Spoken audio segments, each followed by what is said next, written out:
Good morning, everyone. We'd like to welcome you to the 83rd rendition of the Southeastern Youth Fair. Thank each of you for being here this morning for our Lamb Show. We'll also have our Go Show this afternoon and have a week full of activities, and we're looking forward to seeing our youngsters being highlighted. It is our tradition that we start off each of our shows with a pledge to the American flag.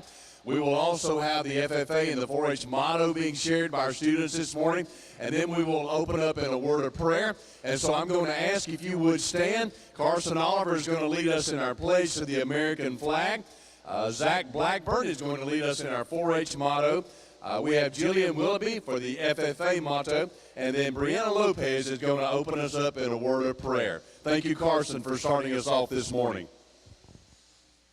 I pledge allegiance to the flag of the United States of America and to the republic for which it stands, one nation, under God, indivisible, with liberty and justice for all.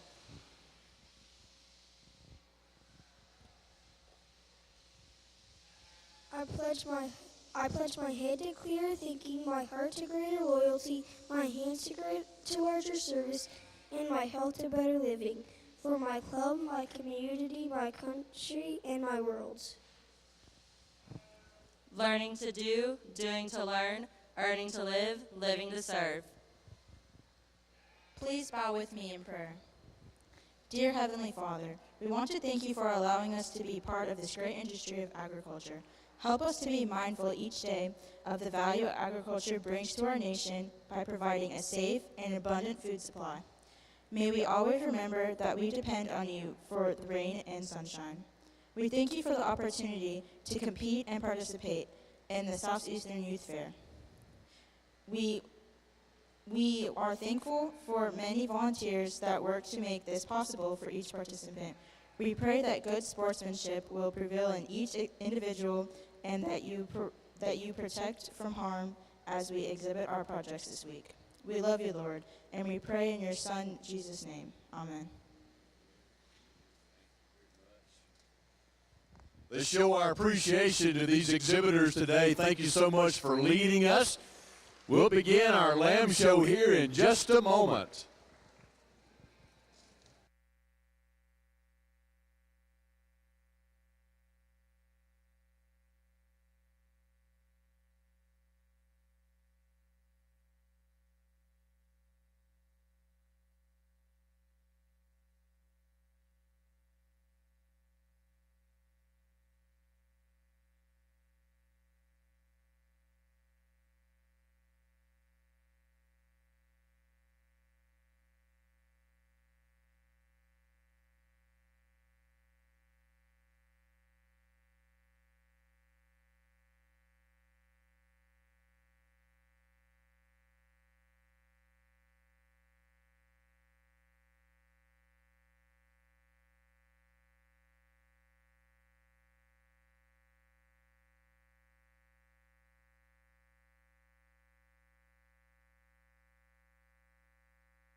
we have our first class of lambs coming in this morning.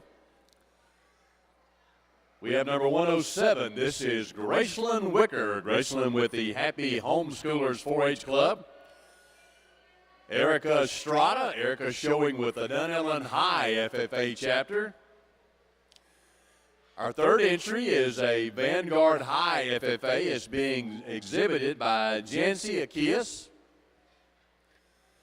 Number 70, this is Aniston Post. Aniston showing with the Dunellen 4-H. Number 110, Miranda Guerrero, also with the Dunellen 4-H Club.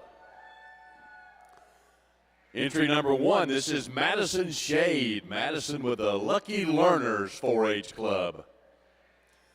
Number 105, Scarlett Ernest. Scarlett is showing a lamb that belongs to the Rowdy Rattlers 4-H Club.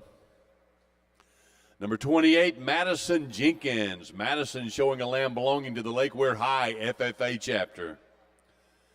And number 98, this is Caitlin Gerard. Caitlin is showing for the Wild and Country 4-H Club.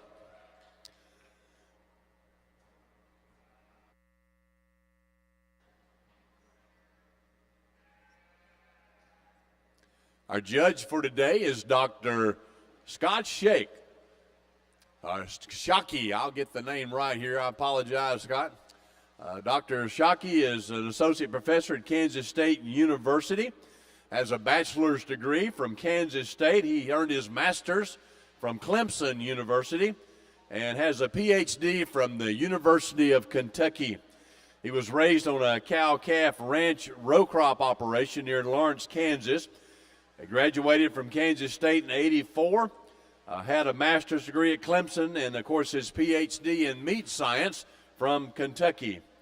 He has served as a coach of the Kansas State Livestock Judging Team from 1992 to 2013, leading his teams to 5 consecutive national championships during his tenure there. Dr. Shockey has judged livestock shows in 40 states, Canada, Mexico, as well as South America. He and his wife, Candy, live in Westmoreland, Kansas, where they manage more than 80 head of registered Simmental cattle. Their program utilizes an extensive AI and ET program designed around successful, proven cow families. They take pride in building their herd around the cattle that are sound, functional, and display genetic excellence not only in the show ring, but in the pasture as well. His son Shane, his wife Melissa, and Shiloh, they remain actively involved in the growth of Shockey Farms and assist with the marketing of the genetics. Would you help me make welcome this morning our judge, Dr. Scott Shockey. Thank you, Dr. Shockey, for being here today.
This class of all other breeds here is being sponsored by Ocala Business Leaders.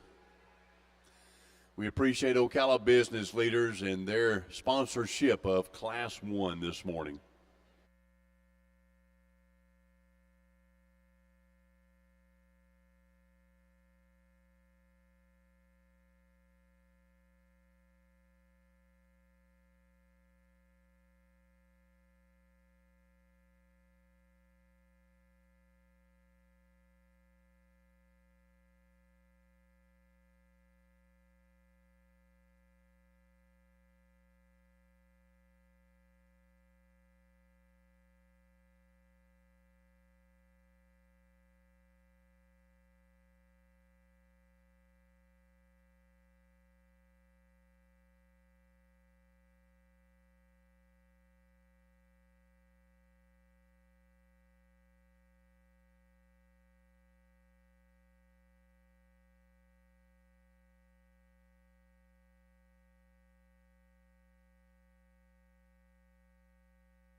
Want to remind everyone that all throughout the week here, our Marion County cattlewomen are going to be selling raffle tickets. These are for the purpose of their scholarship fund. There's going to be 2 raffles. One will be for $300 worth of beef from Publix. And a second one is a cowhide, which they have over here that they are exhibiting. So both of those will be raffled off during our hog sale. So we encourage you throughout the week to go by and purchase a ticket. You can get a single ticket for $5 or 3 for $10. And so once again, supporting the Marion County Cattlewomen's Scholarship Fund. Thank you for doing that.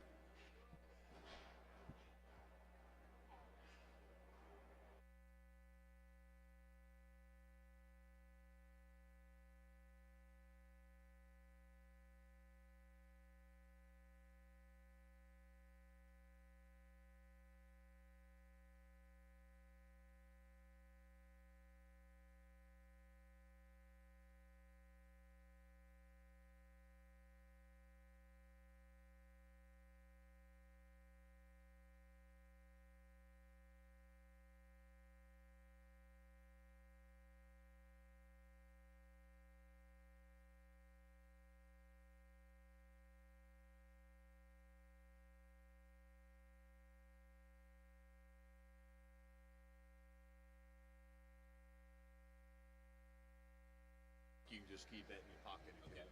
Is it hot right now?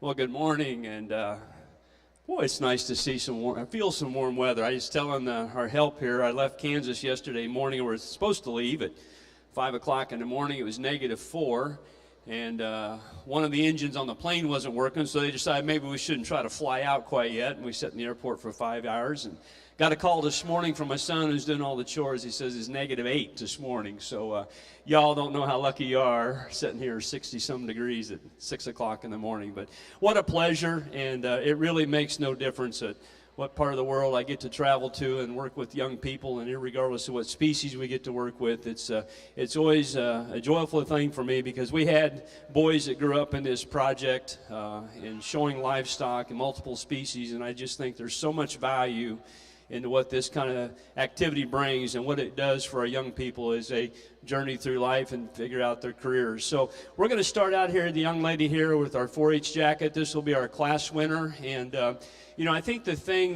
that I have to decide in this class, you bet, let's give her a nice hand. You have, in my opinion, we have several very nice sheep. Each of them have a strength, and let's just prop him up right there, dear. Go ahead and set them up right there. Each of them have a strength that I think is really good, and probably each of them have something that we just need to change to make them clearly the best one to win the class. And the first thing I would say about this speckled face here is he needs to be leaner for me. There's no doubt about it. But there's not a sheep in this lineup that has the same kind of design, the structural integrity. Whether we stand and prop him up like we have him right now, or you watch him on the move, he stays really good in his spine. I like the way he works out of his shoulder. He stays good on his hip. He's the best off his hind leg. Really bold in his rib. He's got plenty of muscle. He's just had a little more TLC with the feed bucket, and he's a little too soft when you get your hands on him. But again, if you want to beat him because he's too fat, I fully understand. But I start weighing the good out on this sheep here in terms of his balance, his structural integrity, the muscle mass, the boldness that he has. He just has way too many things heading in the right direction for me to get him beat because he is a little too fat. So, young lady, a different judge, a different day. You might have been third. Today's your lucky day, you're first. Congratulations to you. You got a nice speckle here to win this first class. The Southdown that comes next, again, I think he's a player. He's a player because, again, at his weight, he's quite a bit trimmer when you get your hands on him. Still has good enough structural integrity to him. I like this sheep. We put him on the move. He kind of prances around out here like a good thoroughbred horse should. I told the young lady the one ingredient that he is, again, pretty distant second on is just simply muscle. He's not as big and shapely in his top. He doesn't have the boldness in his rib, just the width of skeleton and the overall power of her class winner. And he's given up some weight to understand that.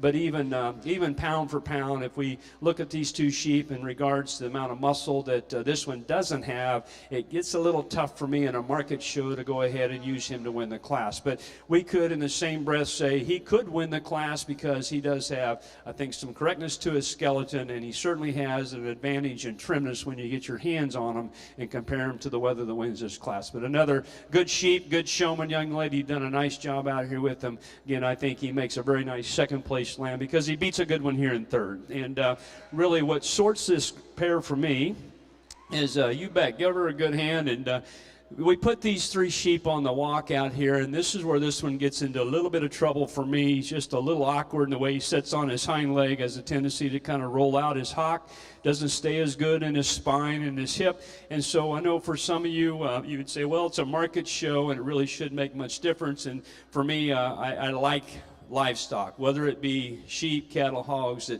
look good on the move. I think that's a big part of it. That's kind of what sorts the good ones from the great ones. And this one here handles really good. Let's think about the advantages that he has. You know, he's big, he's trim, he's got more muscle than the wether here in second. He's trimmer than the one that wins the class. If you're not as critical on structure and design and movement, then we can just as easily say that this sheep could win the class, because I think compositionally he does some things really right. So I am one of those that is a pretty big fan of good structure, good design, and that's probably where we would want to fix this wether here if we could. But again, I like the way that sheep handles, and again, we get him propped up out here. He looks very nice.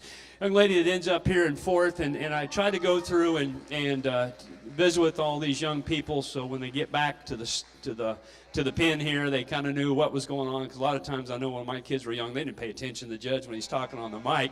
But this is a sheep that, again, in terms of composition, I think you can find him to be pretty favorable in this class. He's a big wether. He's a little agey looking about his head and the maturity of his skeleton. But when you take in the fact that he's trim, he's muscular, obviously he's grown well. He's right at 160 pounds. So you put all that together. Again, the composition on him is really good enough to be up here on the top end. He handles a lot like the sheep that we have here in third, just a little more age about his head, a little more maturity, and kind of the same factor too when we watch him move. He probably doesn't stay together quite as good. He's hungry, isn't he? Stay together quite as good in his skeleton, but that's a good sheep, so congratulations to her.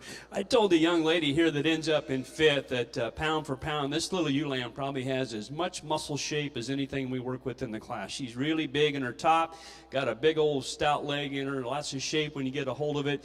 Probably for the kind of muscle that she has, she needs to be just a notch bigger in her skeleton. And, like we have a few in here, including your class winner, there's probably just a little soft for me. And I think if we can make her bigger, longer, kind of raise her up in her front end to match that kind of extreme muscle, this could be a really, really big time kind of sheep, because she is bold, she's thick, she certainly has a lot of product. The next black-faced wether ewe or ewe lamb we have here next is, again, one of those that's pretty nice up in her top. She's got some width as you get a hold of her loin. She's good in her pin set in terms of staying level. Maybe a little trimmer than the one we just discussed, but from the standpoint of muscle shape, especially as you work in the center lower part of her leg, rack shape, not as good. You know, they're just not quite the expression of muscle like we have in the ewe lamb right ahead of her, but long, level, does a very nice job when we put her on the walk out here in terms of keeping her spine right and staying right out to her tail.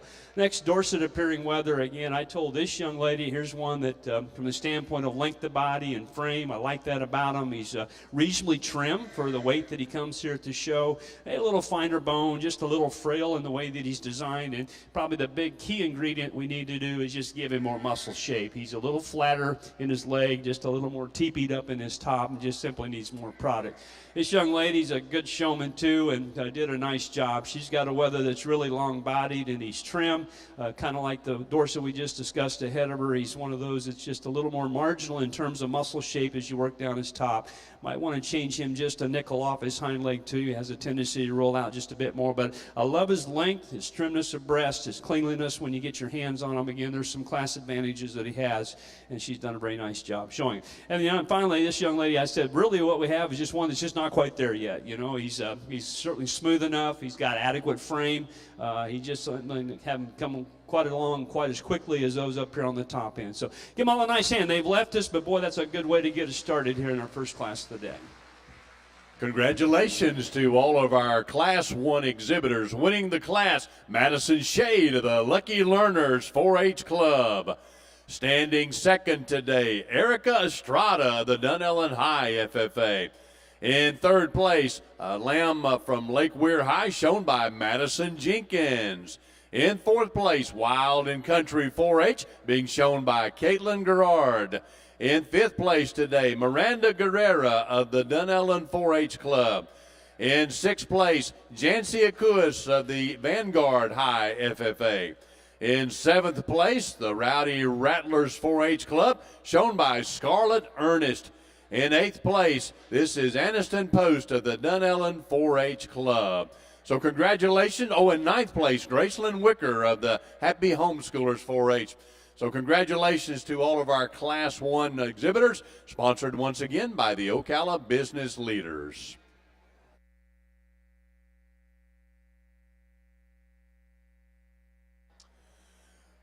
We now have Class 2 into the ring. This is our black-faced lambs. Class 2 is being sponsored by Center State Bookkeeping. Entry number 22, this is Ainsley Burry of the Forest High FFA chapter. Number 42, Carta Mikowitz of the Cracker Country 4-H. Number 49, Madison Evie of the Forest High FFA chapter. Number 45, Haley Alvord of the Lucky Learners 4-H. Number 46, this is Caitlin Burke. Caitlin showing with the Forest High FFA.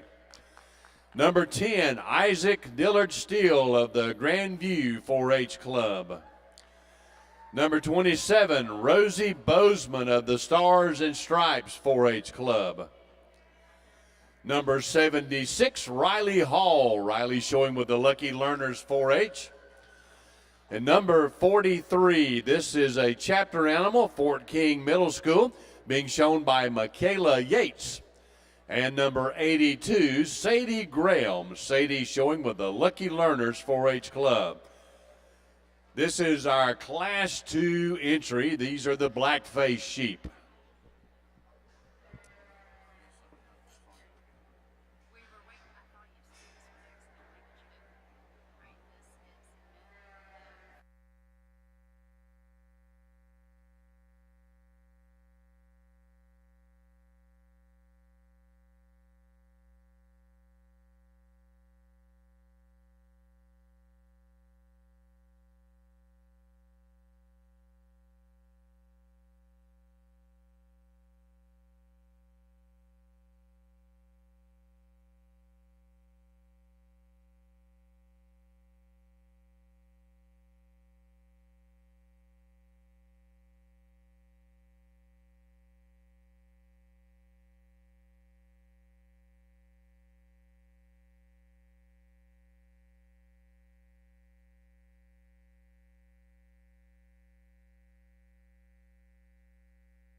ahead, let's bring them out here, and we'll talk them real quick. So, again, really a nice start in our first class, and this particular class, we've got a little bigger range in weight than we will sometimes find, and I think the thing that I want you to understand, the two sheep that we end with, it's not because of muscle. They're probably as shapely and as expressive as anything we have here in the class. They're just pretty green yet. They're not there.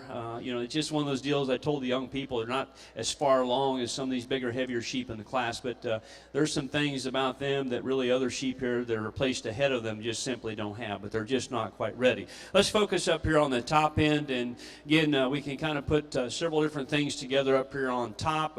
This particular wether, obviously one of the big upstanding wethers in the class. He's tall. I like the bone work that he has.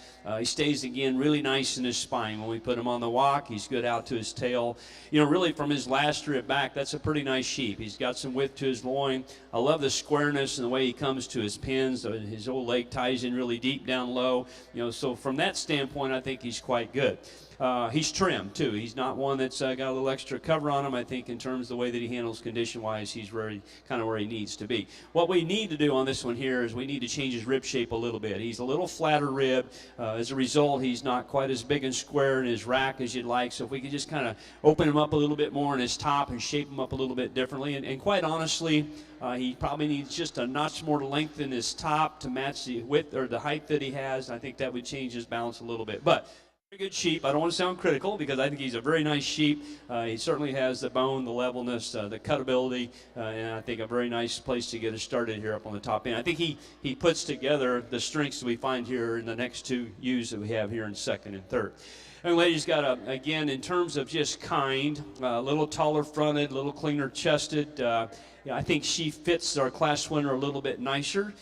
This is one, too, that when we get her hands on them, really bold in her ribs. She's got a nice rack to her. Her length of loin is decidedly longer than what we have here in third. Probably where I'd like to fix this one is when we study her into her pins and her hip design when she travels.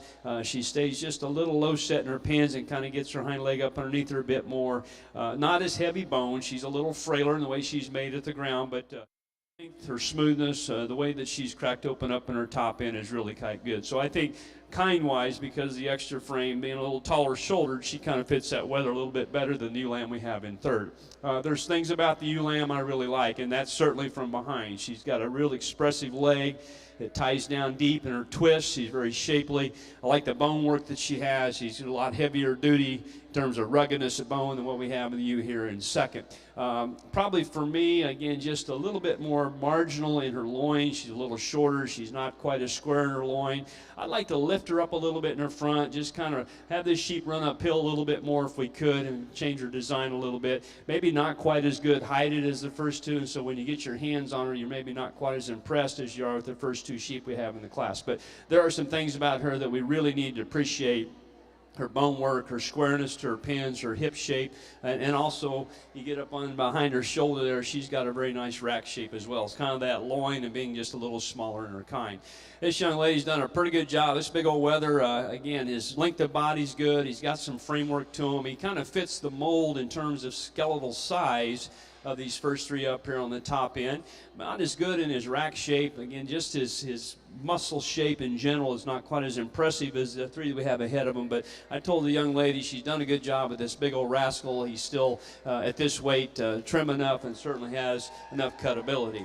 The next wether, a little smaller in stature, a little heavier bellied, if you will. He doesn't handle quite as impressive, but I told him that the big thing he's got working for him right now at this weight is that sheep's market ready. He's got the right amount of cover to him. He stays pretty smooth. He's just adequate in terms of muscle. So when you get right down to it, there's some little things that you'd like to switch around on him to make him a bit more competitive, but the fact that he is ready, he's got some cover to him, that kind of kept him up here on the top end for me. Because really the next group of sheep are what I think could be really good ones just further down the road. They're just not there yet. This guy here, he looks pretty good on the move. I like his smoothness, his cleanliness. We get him stopped. He's a little more relaxed in his top and just doesn't hold together quite as good. And again, probably him and really the next couple, 3 sheep in line just need more muscle shape. They're just a little plainer down their top, a little flatter built right now, but the design, the length, the look that they have, I think will be very good at a heavier weight, especially this one that's got a little black fiber in his neck. I love this one. Again, his levelness. When he gets out here, he moves. He looks athletic. He's long. He's got a good look to him. Just green. We just need to bloom him up a little bit more with some conditioning and put a little more muscle shape. I told the young lady next here, this wether's got a bit more top in him than the 2 right ahead of him. Just a little awkward in his pins and his hind leg when he moves. And then we've already kind of discussed the 2 ewe lambs. Those are good sheep. They're just a little green yet, a little immature looking out here in the lineup. But in terms of muscle, they'll be as good as anything we work with here in this top end. So nice class, good depth, and a good set of young people to work with. Congratulations to our Class 2 winners. Once again, Class 2 sponsored by Center State Bookkeeping. Winning the class, Rossi Bozeman of the Stars and Stripes 4-H Club. Standing second today, Riley Hall. Riley with the Lucky Learners 4-H. In third place, Michaela Yates showing the Fort King Middle Lamb. In fourth place, Sadie Graham of the Lucky Learners 4-H. Standing fifth today, this is Isaac Dillard Steele of the Grandview 4-H Club.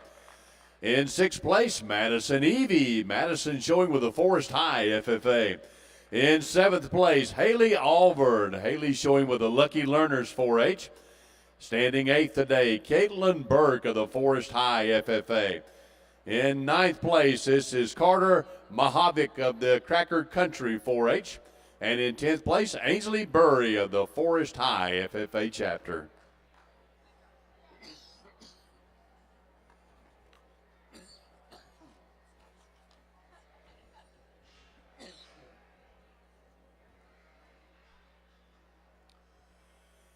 We now have Class 3 in the ring. Class 3 being sponsored by Conrad Tree Service. Number 71, Avery Sapp. Avery with the Grandview 4-H. Number 312, this is O'Neill Booth. O'Neill showing with the Forest High FFA chapter. Number 54, Shelby Cook. Shelby showing the Fort McCoy Middle Lamb. Number 30, Eliana Gianola of the Bellevue High FFA. Number 60, Ethan Gregerson of the Lake Weir High FFA. Number 24, Caleb Smith. Caleb showing with the Stars and Stripes 4-H. Also number 83, this is another Caleb Smith entry, Bellevue Bald Eagles 4-H. Number 103, Joseph Henrich of the Kendrick 4-H Club. And number 84, Evan Knowles of the Bellevue Bald Eagles 4-H.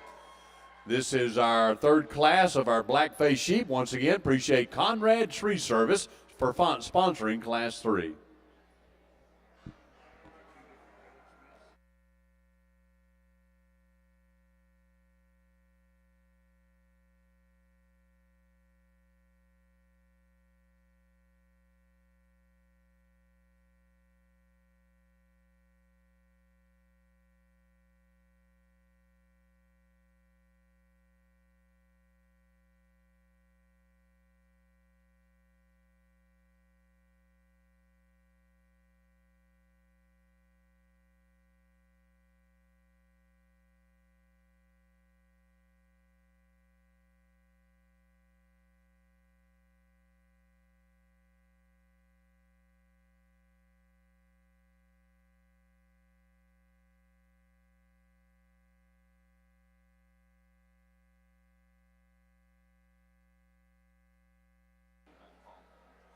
A correction in this class here, number 24, this is Brinley Jelks here. We called out Brinley the wrong name there. Brinley, thank you for being in this class today. We apologize for that oversight.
All right, good job, gang. Again, just a really nice class, and I think, 3 very, very strong sheep to kind of get us started. Again, I don't think we have the perfect one, but we've got really good options to work with. Obviously, in terms of one that's just really built right in his shape, this one's pretty tough to overcome. He's really good in his rib cage, and that kind of sets the base or the foundation for what we have up on top.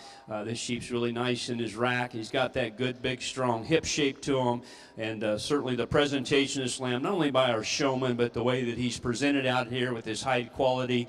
He's got the right kind of design to his leg, and he's just blessed enough to have enough shag to kind of clip it out and make it look right. It's pretty tough to overcome. He's a little full for me. I probably wouldn't have shown him as this full. He gets a little pus-gutted as I look at him from either the side or from a top view, but he is a massive sheep, and to have that kind of mass and shape, he's still one of my favorites when we put him on the walk out here. He stays nice in his chest and tucked up. He stays really pretty good in his spine for as full as we're showing him today. Another one that I like really well on the walk, when these two came in, they were right there head to tail, one's another, and this one's really nice and level in his spine. His dock set up there where I like it. He might have just, again, the impression of having a little more total length than the sheep that we've started with. I don't know if it's because he's not as full, but again, I think that length is good. His smoothness is good. His trimness is good. He's not as good in terms of his muscle shape. That's where this sheep gets just a little deficient compared to your class winner. And I'd probably like to hook his neck a little differently in the top of his blade if you could, but still, young man, that's a good sheep. And again, nice job in presentation, nice job in getting him ready for the show with the hide quality, the hair, the shag that you work with on him. Another very good sheep. She's level.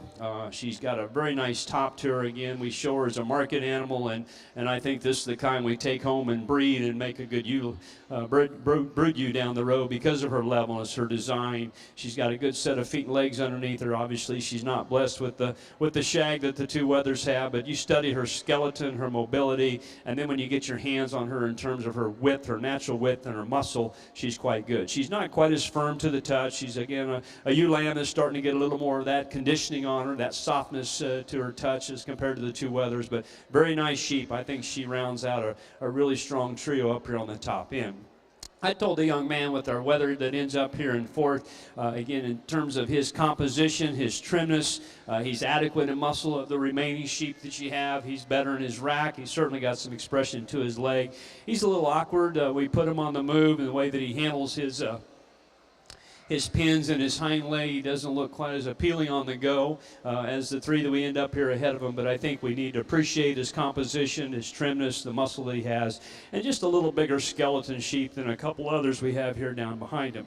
This one here, as I told this young man, I like this one's design. He's trim, he's long, he stays really good in his spine when we watch him move, and his smoothness is a real strength. A little finer bone and just not as expressive in his top. And even though he's got a nice touch because of trimness and hide quality, he doesn't have the same kind of rack shape and really hip shape as we have in those ahead of him. But I thought he very nicely belonged up here on the top end because of his pattern, the smoothness that he had. Good job, sister. Good girl.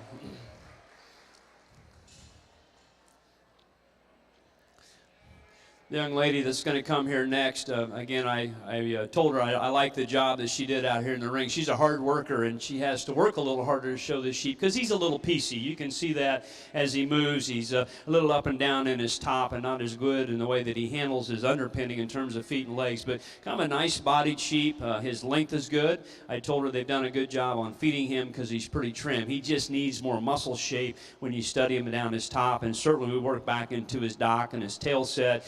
He gets just a little more teepeed in the way he works back in there. But she's done a good job out here in the ring and certainly did a nice job of getting him presented. This one is just the contrary to many of them that stands around him. This is a muscular little dude. He is wide-built, big-backed, super stout from one end to the other. Maybe for me, just borderline being a little too small in his kind, a little just shorter cannon, just everything reads a little earlier maturing than he needs to be, and as a result, he's a little chubbier when you get your hands on him. But boy, oh boy, he is a truck full of muscle. I bet you go to sleep good tonight, sweetheart, because she's put all into it to get him shown. I told the other two young ladies here that wind our class up that, again, if you just think about the frame size, the length of body, and smoothness that these two others have, they're right where they need to be. They're still pretty green yet for their frame, and again, just a case where they need a bit more muscle shape relative to some of those that are up ahead of them. But there's some good pieces of those sheep to work with. They're just not quite there at their ideal endpoint at this stage of the game. Congratulations to our Class 3 exhibitors. Once again, appreciate Conrad Tree Service for sponsoring this class. Winning Class 3, Caleb Smith of the Bellevue Bald Eagles. Congratulations, Caleb. In second place, Ethan Gregerson of the Lake Weir High FFA. In third place today, this is Evan Knowles of the Bellevue Bald Eagles. In fourth place, Joseph Henrich of the Kendrick 4-H Club. In fifth place, O'Neill Booth of the Forest High FFA. In sixth place, Brinley Jelks of the Stars and Stripes 4-H Club. In seventh place, Avery Sapp of the Grandview 4-H Club. In eighth place, Eliana Gianola of the Bellevue High FFA. And in ninth place, Shelby Cook showing for the Fort McCoy Middle, a chapter lamb. We now have Class 4 in the ring. Class 4 being sponsored by Farm Credit. Number 31, Kimberly Whitehead. Kimberly with the Dunellen Middle FFA. Number 88, Reagan Barlow of the Bellevue Middle FFA. Number 81, Grayson Benedict. Grayson showing a chapter lamb with Liberty Middle FFA. Number 8, Brant Cagle of the Lake Weir Middle FFA chapter. Number 102, Wells Seiler of the Kendrick 4-H Club. Number 35, Carson Oliver of the Bellevue Bald Eagles 4-H. Number 29, Olivia Simpson of the Town and Country 4-H.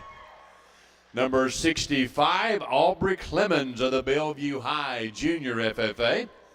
And number 47, Brinley Sapp of the Forest High FFA. Once again, Class 4 is being sponsored by Farm Credit. We want to remind you that all throughout the week, our shows will be live streamed. If you go to the fair website, that is seyfair.com. There you can click on the link to the live stream, a quality stream. We appreciate the Dillon production team for being here this week and helping us with all those things.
The Southeastern Youth Fair is always thankful for the relationship with our systems and our schools in this area.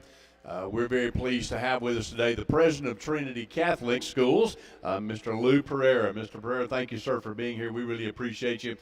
Thank you, and the growth of the program there at Catholic, your participation here in the Southeastern Youth Fair.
Testing, there we go.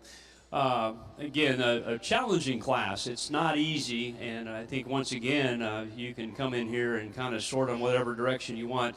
You know, one thing about this species, and again, I'm not going to be critical of anybody that shows them because I know how hard it is to get them shown, but the showman makes a huge difference. I'd like to take that young lady who's got that wether in third and stick her in front of this one. We'll see how much different this sheep can look. So I'm going to encourage you, before you come back here in the Grand Drive, get back there and work on that thing a little bit, okay? Let's get his neck up out of his shoulder. Let's get him put together. Let's make him look like a class winner, because what it really comes down to me is this is just a good, honest sheep. You know, he's a little soft, but his design is right. He's got a nice top. He's a good hip sheep. He's right to his pins. The length of hip is good. He's got some muscle to him.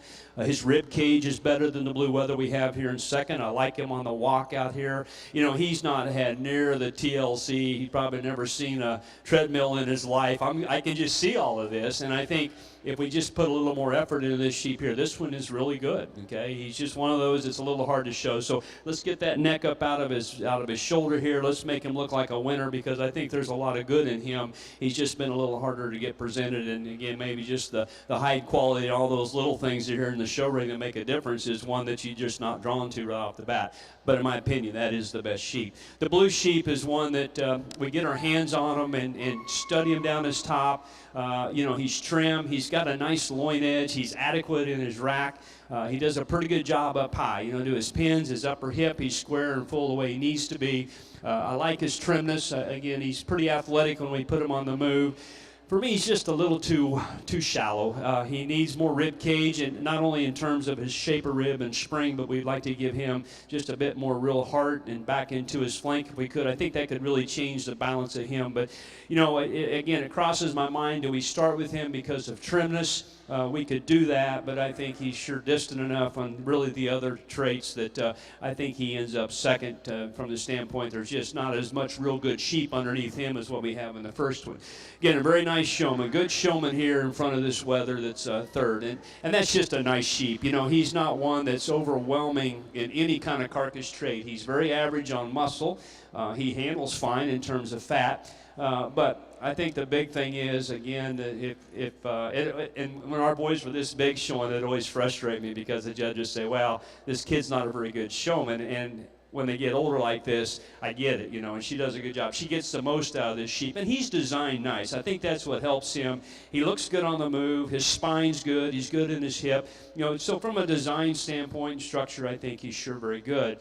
From a carcass merit standpoint, I don't think he's near as good as the first two we start with, and it's primarily because of muscle. He's just a little too plain in his top and just simply needs a bit more shape to his leg. The ewe lamb here in fourth, I really like her length of body. Again, she's opened up nice up high in terms of her rib cage, her muscle shape. Really good in her tail set and her pins in terms of maintaining that kind of thickness.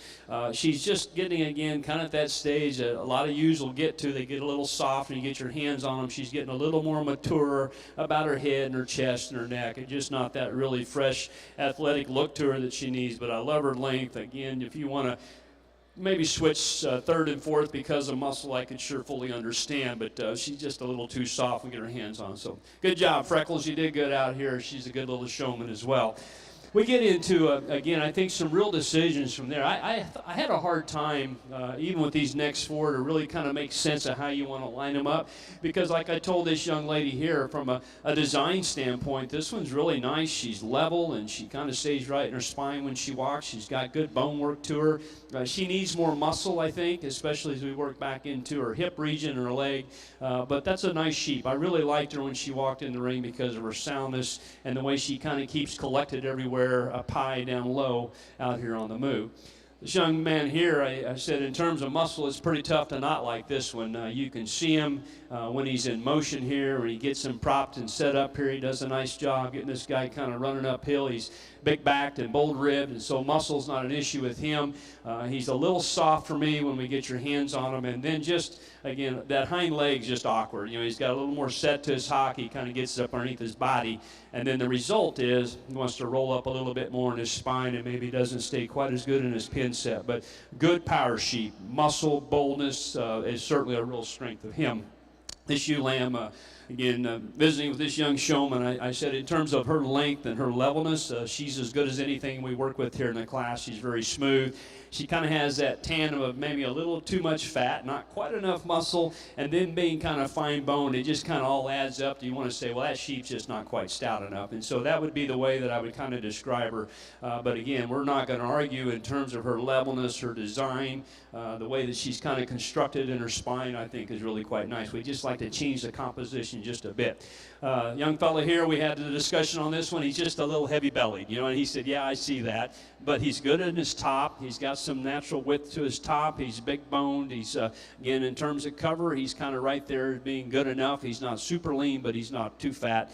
I just like to clean him up a little bit in his lower third. Maybe give him a little more frame, I think, just a little bigger kind of sheep at this weight. But a good job by this young man. And then we end with one that certainly has a framework that we'd probably like to share with the one ahead of him. This is a big, long-statured sheep, just a little green, not quite as thrifty looking out here. And I told this young man, when we get that sheep to his end point, he'll be a big old creature. He's just quite a ways from being there yet at this stage of his life. Good job. Congratulations to our Class 4 exhibitors. Once again, Class 4 sponsored by Farm Credit. Winning the class, number 47, Brinley Sapp of the Forest High FFA. In second place, Aubrey Clemens of the Bellevue High Junior FFA. Standing third today, Reagan Barlow of the Bellevue Middle FFA. In fourth place today, Olivia Simpson. Olivia showing with the Town and Country 4-H. In fifth place, Kimberly Whitehead. Kimberly showing with the Dunellen Middle FFA chapter. In sixth place, Carson Oliver with the Bellevue Bald Eagles 4-H. In seventh place, this is the Liberty Middle chapter shown by Grayson Benedict. In eighth place, Wells Seiler of the Kendrick 4-H Club. And in ninth place, Brant Cagle. Brant showing with the Lake Weir Middle FFA chapter. Again, we appreciate Farm Credit for sponsoring this Class 4. We now have Class 5 in the ring. Entry number 61. This is Finley Humphreys. Finley showing with the Bellevue Middle FFA. Number 59, Addison Gray of the Ocklawaha Little Bits 4-H. Number 108, Ashley Estrada. Ashley showing with the Dunellen High FFA chapter. Number 23, Azara Roberts of the Fort King Middle FFA. Number 21, Breeley Yeomans. Breeley showing with Kendrick 4-H Club. Number 75, Ireland Shea of the Liberty FFA chapter. Number 41, Kyle Rich. Kyle showing with the Bellevue Bald Eagles. Number 104, this is Rebecca Lafise. Rebecca showing the Trinity Catholic Lamb. And number 109, Annette Fuentes of the Dunellen High FFA chapter. Class 5 being sponsored by Ivy on the Square. We appreciate once again all of our sponsors and offer congratulations to all of our exhibitors here in the Southeastern Youth Fair Lamb Show.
just make sure our records are right. So why don't you go ahead and pull the second one up there, Marty?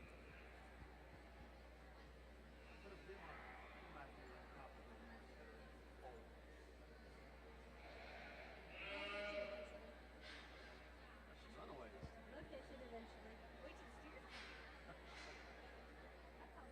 Yeah, I hear that.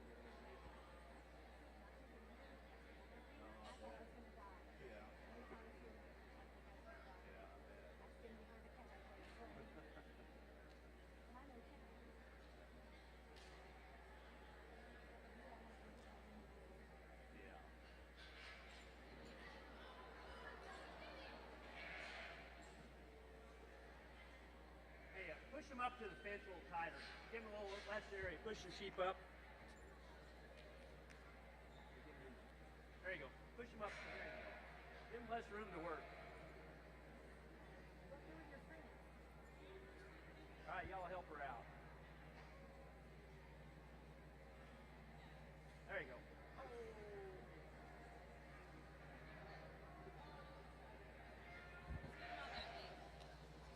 We're going to have them all run around here in a minute.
All right, let's go ahead and we'll bring our class winner out here. And young lady, go ahead and spin your sheep on out here. We'll prop them up. And again, I thought when they came in the ring, we have this one here that sure needs to win. And then we've got some real decisions as to what you bring for second. But I think it's pretty easy to see just from a sheer power and muscle standpoint, this guy sets the bar very high out here. And I think what we also need to appreciate, a sheep at this weight, you know, he's in his upper 60s for sure. He's still very trim. He handles good too. He's got a nice touch to him. And so we get him propped up, presented. He looks the part. If we was to make him the perfect sheep, we'd build him a little bit differently in his hip structure, set his pins up a bit more in his tail, kind of change the direction his legs go as we watch him out here on the walk. But and there's not one in here that even comes close to this one in terms of his shape, his raw shape, his muscle, and yet still has, I think, very good presence when we get him stopped and put together. Again, you can probably do whatever suits you best for second. I don't know that there's a real logical one that follows this one because there's not one like this one in the class. When you kind of start adding, you know, the things up together here, the sheep in second, I thought he was probably the next best design one, even though he's not designed like this one here. But the way he kind of blends everything together, especially as we go from the heel of his loin into his hip, I like him better than the big weather we have here in third. He's very smooth. You know, obviously from the standpoint of his muscle, his ruggedness of bone, just that real stout look, he doesn't give us the same kind of presence out here like the class winner does. But he stays nice on the move. We got a good look at him out here on the run. There's no doubt about it. That sheep does stay really collected in his top and looks the part down at the ground as well.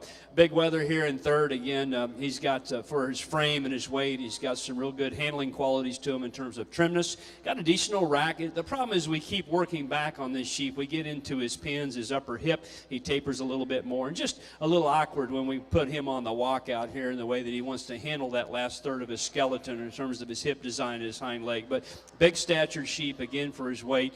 I think one needs to appreciate how he handles in terms of trimness. You know, I bounced the idea maybe we could float this one up into second because he's not quite as big in his total framework as the two ahead of him. Probably has a little more rib cage in him than the Weathers in second and third. And again, one one of those that's nickel and dime in terms of structure. There's pieces about him I like better than the one I have in third. But honestly, when you get right down to it, muscle-wise, he's not shaped up as good as those three ahead of him. He's a little plainer down his top, certainly not as good over his loin edge as we have in those sheep that we end up in the first three spots. So I told this young lady here, this ewe lamb is absolutely huge backed. Her rib cage in terms of boldness and the rack and rib and loin that she has is really good. She's got plenty of leg in her. One of those that's a little soft when we get our hands on them.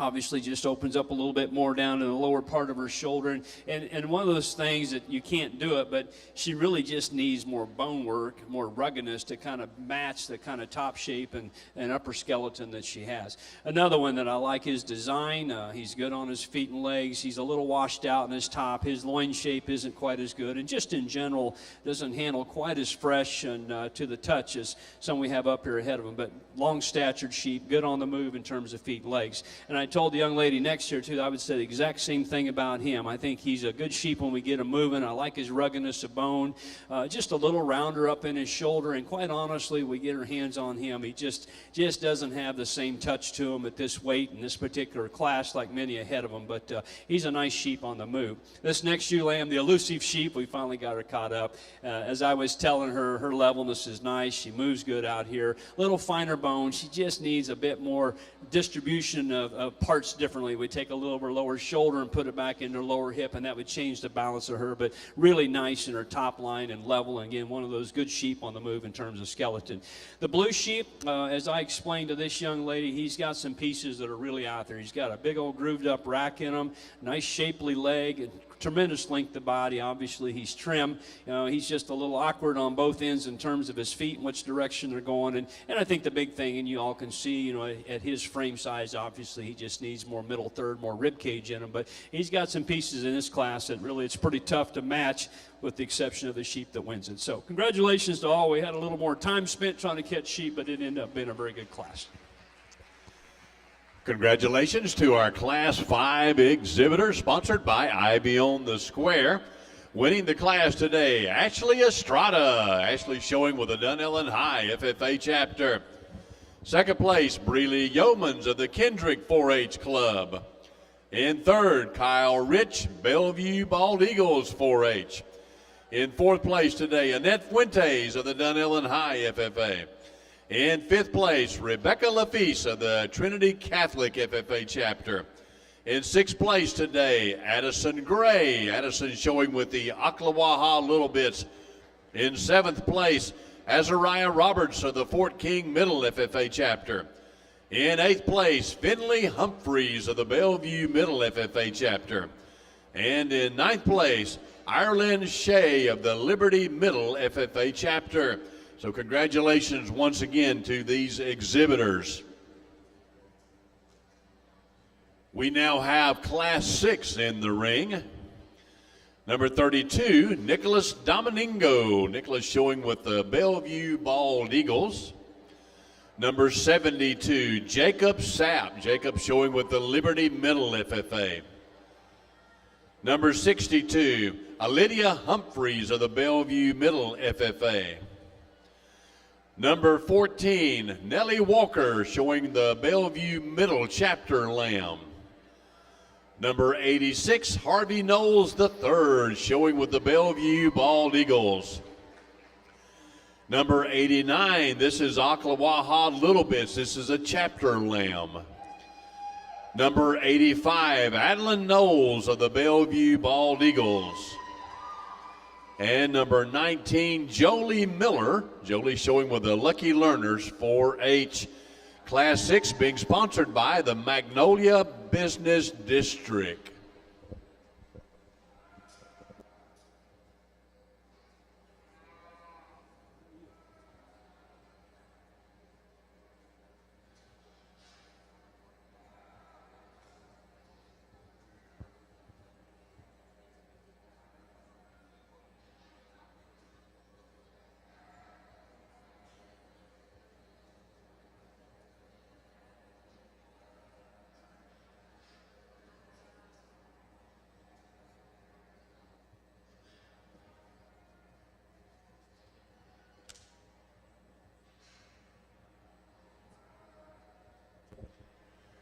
The exhibitor name for that Ocklawaha Little Bits 4-H Club lamb is Emma Lair. Emma, congratulations. Thanks for being out here today.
All right, I believe this has got to be close to our final class. We're getting into some pretty heavy sheep. We got one more.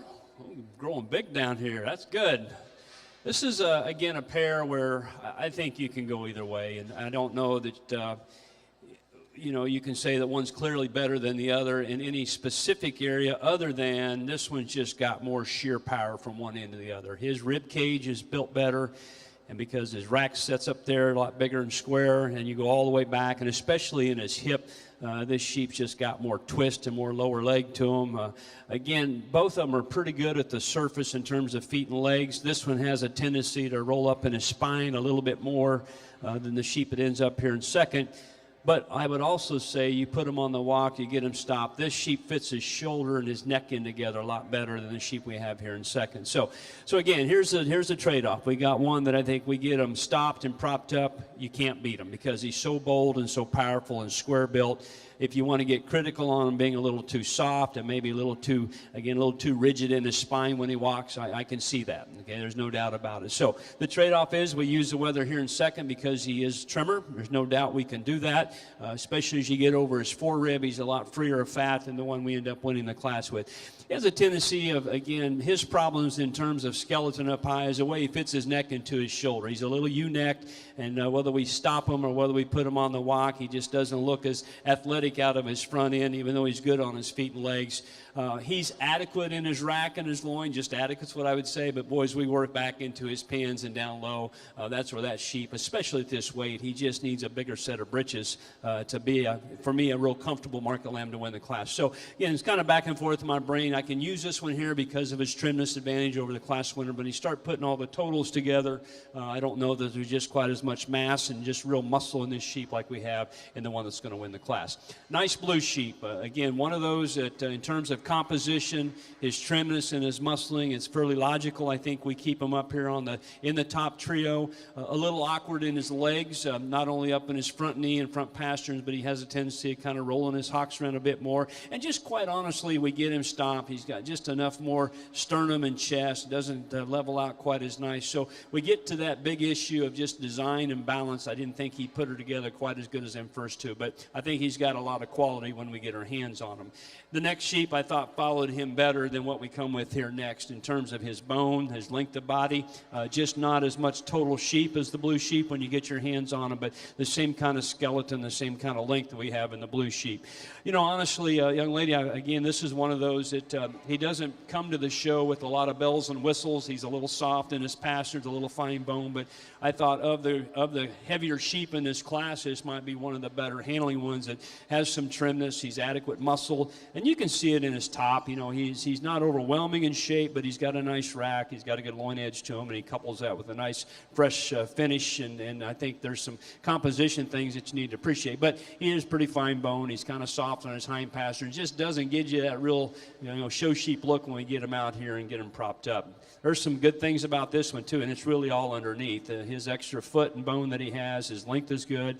He, too, stays really nice when we put him on the walk in terms of levelness.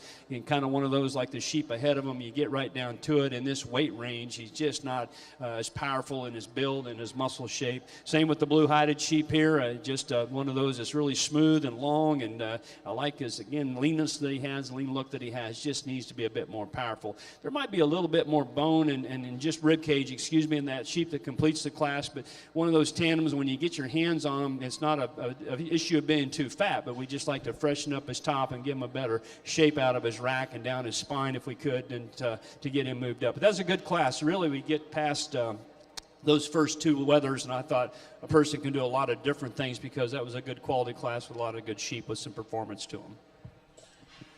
Congratulations to our Class 6 exhibitors. Once again, Class 6 sponsored by Magnolia Business District. Winning the class, Jolie Miller. Jolie with the Lucky Learners 4-H Club. Standing second, Nicholas Domingo of the Bellevue Bald Eagles.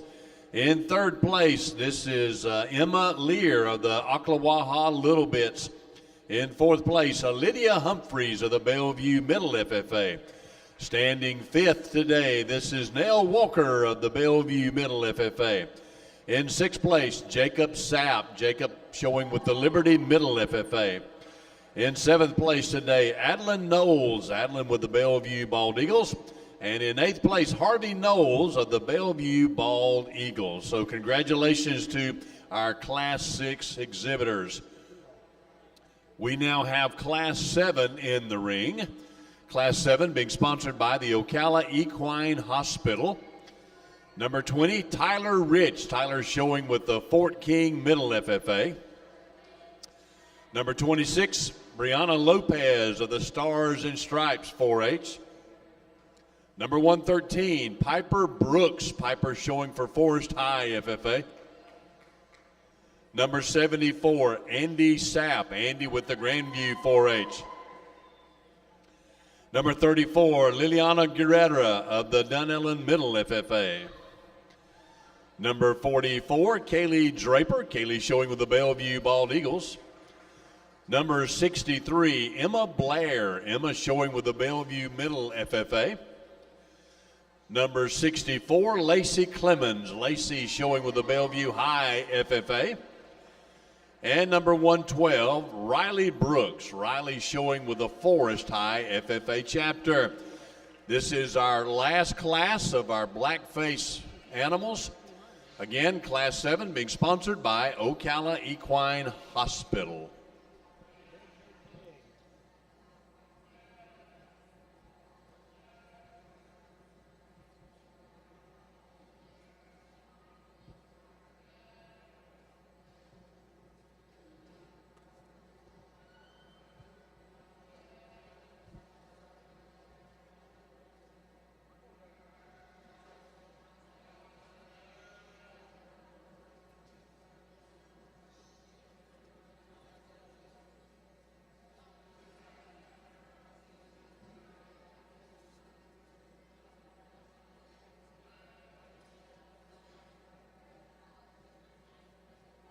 Let's go ahead and we'll walk them around and end up over here head to tail, okay?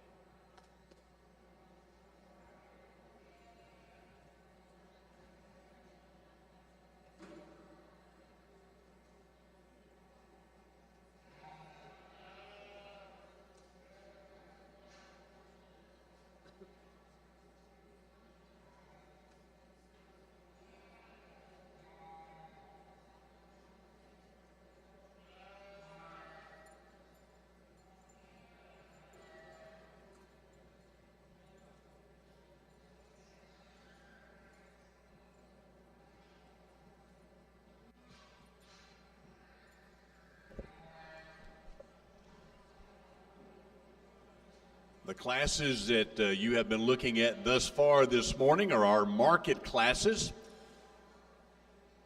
Our judge is evaluating these animals based on their carcass merit. Once he has sifted through this class and selected a winner, we will bring back all of our first place lambs for the grand champion drive of the Southeastern Youth Fair Market Lamb Show.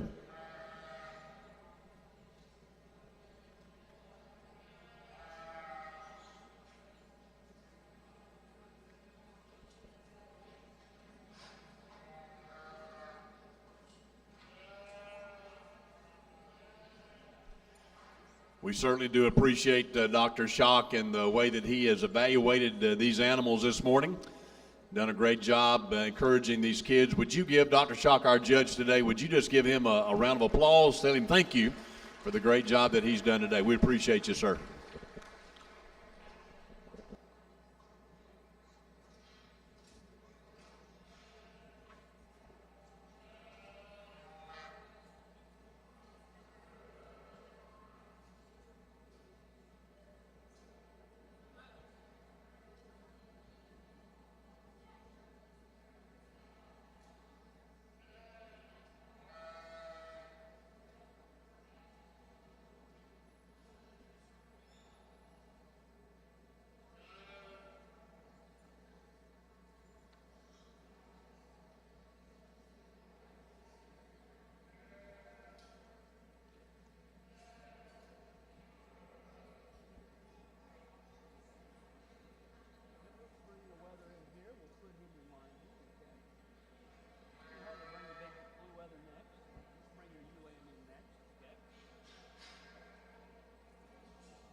heavyweight deals, and sometimes you give them too big and they have no space. Same with this human in here. She's got a pretty nice work back here. She gets really good. This guy's good in the way that the game is for his weight and his training. He's really out there on the side of that really hot training. You probably need the bigger hip. This one needs a little less shoulder. He's kind of opened up his shoulder. I like his top. So he's got some muscle to him, but just a little thicker hand. This one just needs these bigger frames at this weight. So it needs to be a nice kind of 160-pound sheep and not 180, 90-pound sheep. Just too small. He's stout. He's got a little plane up in his front end, his neck and his shoulder. His handle's really good. He's done a good job feeding with this weight. Right at that. Just a nice sheep, a little small, a little short and sticky. You know, those hind legs right around him. Got to get touch to him for his weight.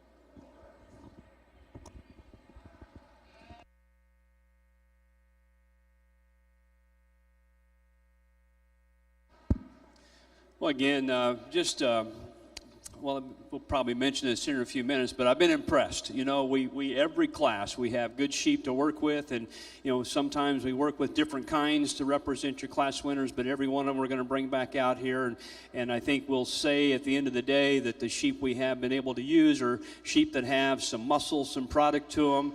They kind of have a bit of a modern design and look to them, and so I think we're able to do a lot of fun things down here in this county fair that I've judged a lot of shows all over the country that sometimes you don't get that opportunity. So, and this class winner is really no exception. I would like to design him way differently up front. You know, you start whether up high or down low, but we set his blades in differently in his shoulder shape, and certainly from his knee to the ground, he needs to be built differently. But when you work from there back, there's not one in here that has the same kind of boldness and rib shape, and then he complements that with a big back. Really a big stout hip and hind legs set up underneath him. So again, like many that we've used, he's bold, he's powerful, he's muscular. At this weight, he's acceptable in finish, and I still think he has a bit more of a modern design to his look than the sheep we bring here in second and third, even though I would like to change a lot of things about him up into his front third. So congratulations, this young lady. We end up with, I think, 6 really nice class winners for our final run. This is a nice handling sheep. Again, we got some big ones in here. You know, we're working in the 180s to over 200 range on weight, and you have to kind of keep in mind that this weight, do we keep them trim and honest enough in terms of finish? And they've done a very nice job with this one here. He's got a good, fresh, lean, muscular top. He's clean or free of fat over his rib. He's got some muscle to him, and as I just told her, a couple of things that I would like to switch around on him. He's a little short in his hip, and then as you watch him move, he becomes a little stilted in his hock, and his length of step, his athletic look on the move is not as good as the sheep that wins the class. And quite honestly, at this weight too, he just probably needs more bone. You know, he needs that rugged look in a heavyweight sheep to really kind of match what he has up high. But I felt really comfortable about running this guy in second just from the standpoint of the way he handles his freshness. He hooks his neck and shoulder up a lot better than the weather in third. This is another one that we probably don't like as well from afar because he's a little plainer. You know, his neck and shoulder, he's a little U-necked up front. They don't hook up and assemble quite right together. He's just a little plainer in his hide and the way that he looks. But we study this guy. You handle him. Again, his freshness of finish.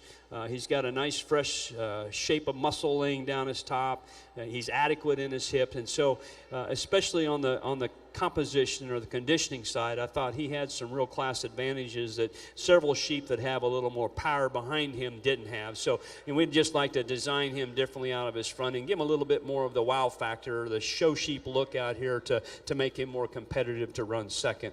Another really bold, powerful rascal. And I told this young fella here that, you know, he really kind of fits better frame-wise in about a 160 weight range and not here 180. But you understand that at 180, the kind of muscle and product that he has is incredible. He's a big square back. You can see that. He's heavy boned and you get a lot of good to him. He just gets a little too small, early maturing looking out here with a set of sheep that are bigger at this weight. Just need a little less shoulder and sternum in this one here. Again, his mass, his rib cage, his muscle is good.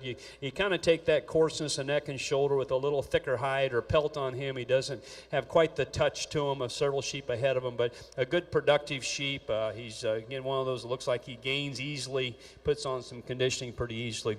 I like the length of body, and I told this young lady here, we get him stopped. He's a contender to move up a spot or two because of his length, his trimness.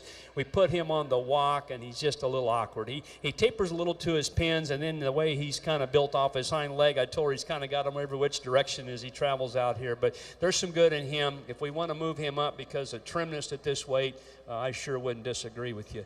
This one's nice and level. I told her she's got a good rib cage. She's got some rack and loin. As we trace back to her pins and her hips, she narrows up, flattens up a little bit more in her leg. Just needs a bigger set of britches, I think, to match the top shape that he has. The next kind of blue-hided wether, his length of body and smoothness is good, and really the last two in general, plenty of frame, really good trimness for heavyweight sheep. They're ones that just simply need more muscle. And then if you do that, like that blue sheep, good grief, he'd weigh 240 if we had enough muscle to kind of accommodate his frame. So once in a while we penalize sheep for having the ability to grow, and that's a little unfortunate because I think the production traits were sure good on both of those that complete this class. Congratulations to our Class 7 exhibitors. Once again, Class 7 sponsored by Ocala Equine Hospital. Winning the class today, number 44, Kaylee Draper. Kaylee with the Bellevue Bald Eagles. In second place, Lacey Clemens, Bellevue High Senior FFA. Standing third today, Tyler Rich. Tyler with the Fort King Middle FFA. In fourth place, Andy Sapp. Andy with the Grandview 4-H Club. Standing fifth, Emma Blair. Emma with the Bellevue Middle FFA.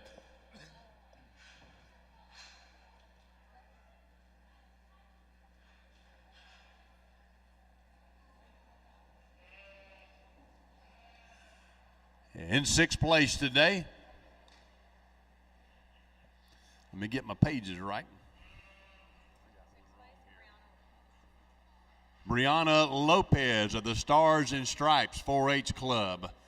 And in seventh place today, Liliana Guerrera of the Dunellen Middle FFA chapter. And in eighth place, Riley Brooks of the Forest High FFA. And standing ninth, Piper Brooks of the Forest High FFA chapter.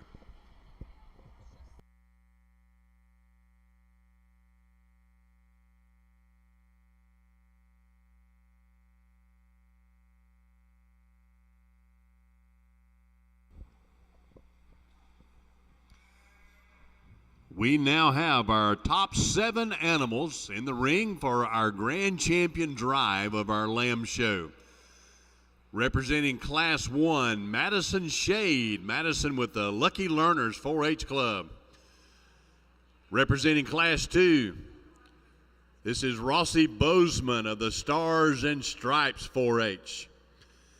In Class 3, Caleb Smith of the Bellevue Bald Eagles. In Class 4, Brenley Sapp of the Forest FFA chapter. Representing Class 5, Ashley Estrada, Ashley with the Dunellen High FFA. Number 6, Jolie Miller of the Lucky Learners 4-H. And representing our 7th class, Kaylee Draper with the Bellevue Bald Eagles.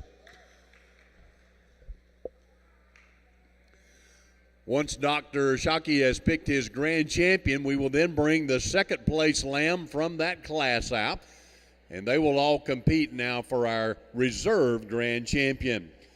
And we want to say a very special thanks to Sacred Silence Farms, Dr. Faith Hughes, for supporting our grand champion and sponsoring the Grand Champion Drive.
Well, what a great morning, and quite honestly, you know, when you travel around and you do these, you never know what you're going to get into until the first class shows up, and then we get that set of specs or AOBs brought in there, and well, that was a good class. And you know, I picked on this one here for being a little soft, but what we were able to do with that spec to get us started for the day, we're able to kind of set the tone to what we like to do. I like to use sheep that are level, they got the right kind of design and build, and finally, again, I don't make my living raising sheep. We raise cattle, but our boys showed sheep when they were 8 years old till they finally got done, and I just always got a little frustrated at sheep shows when we never paid attention to movement and structure, and we're finally starting to see a lot of judges that think that's important, and it's important to me, so we got one fan over here.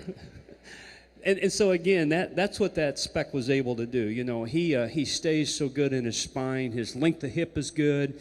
The design of his hind leg, he sets it down square. You know, again, the front toes, we kind of like to get them. I always tell my kids in the judging team, toes and nose need to be head the same way, and I think we're pretty much able to do that with him. So I thought we were able to get off to a really good start. And then every class winner after that, again, there was variations. You know, if you wanted to use sheep that had more power, if you wanted to use them, use trimmer, I mean, we had that. I don't know that we could say there was really any class, but maybe a couple of them that was pretty dominant up here in our class winner, but you get past them, and I thought there was a lot of options.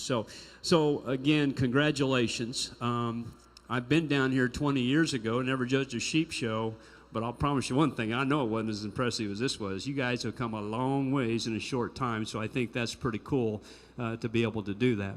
But what's more important today, you know, again, you've heard this 1,000 times, and as we as parents, we grow out of this, and our kids have been through it, to be able to see what these young people do, you know, in the case of my two boys and their careers today, what they do today is because of this experience right here.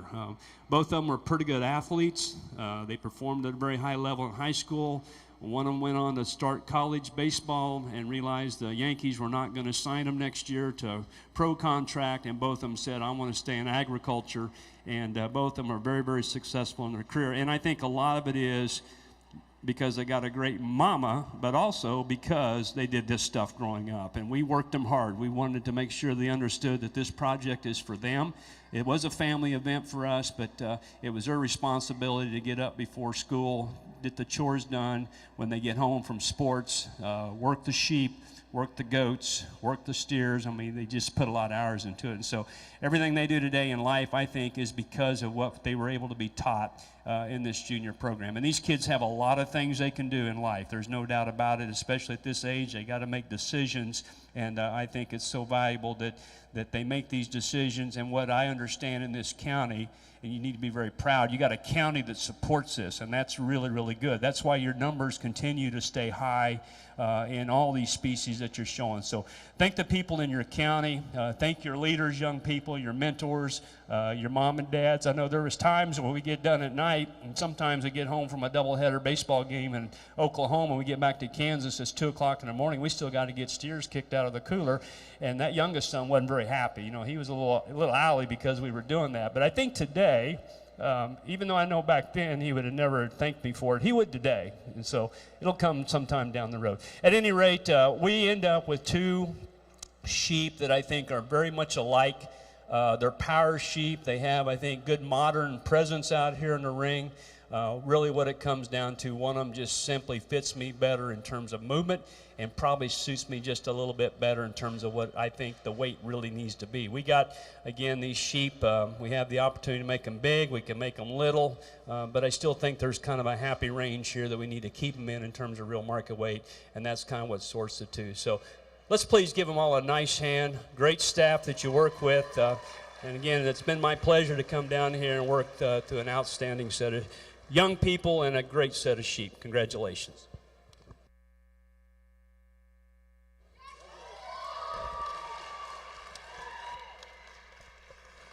Your grand champion representing the Bellevue Bald Eagles, Mr. Caleb Smith. Caleb, congratulations to you. We will now bring out entry number 60. This is Ethan Gregerson. Ethan stood second in that class. He's representing the Lake Weir High FFA. And once Ethan gets in place, Dr. Shaky will then pick our reserve grand champion. Once again, congratulations to Caleb Smith. Let's give our grand champion a round of applause. Congratulations to you, Caleb.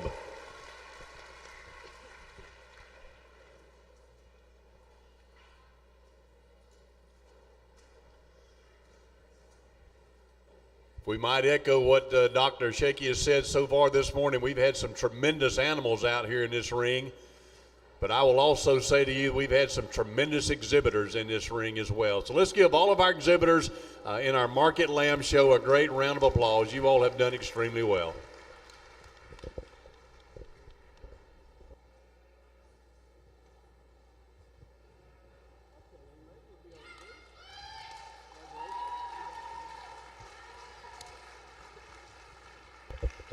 And our reserve grand champion, representing the Dunnellon High FFA chapter, Miss Ashley Estrada. Congratulations, Ashley.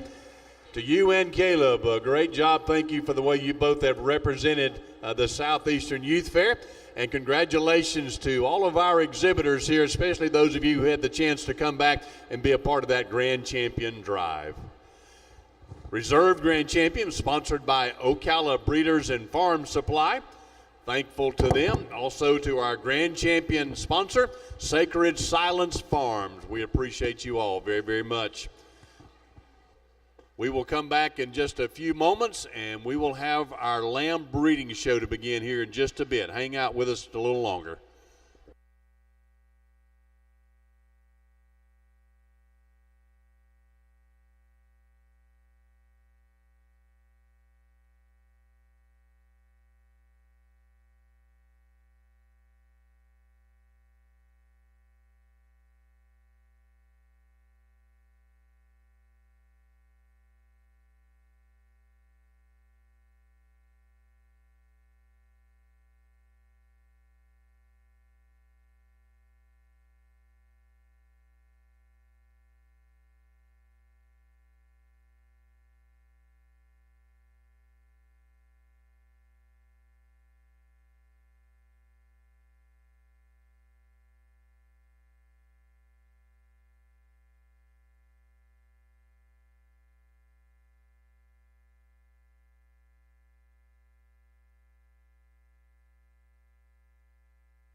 We are now ready to bring the breeding ewes into here to our show.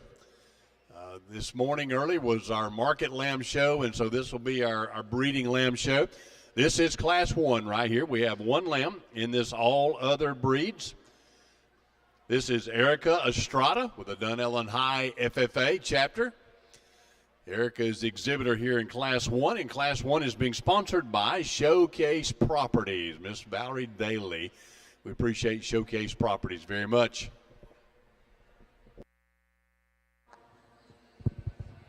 All right, I think we just have the single entry here in our yearling class and our other registered breeds, and really a nice downer ewe. I asked the young lady if she's got twins. She says maybe triplets, and it looks like it. She's starting to really body down, and you know what's pretty neat for a ewe that's that far along in gestation, she's still really nice in her spine, her top line. I like her length of body. You know, within her breed type, she's really good on femininity. Her neck and her shoulder fit together very good, so I'm sure she's competing against some that may be a little heavier bone, just a little more souped up on muscle, but I think a good kind of brood ewe here for this young lady. So good, ready again to get us started here in our breeding show. Congratulations. Congratulations, Erica Estrada from the Dunellen High FFA chapter, Class 1, all other breeds.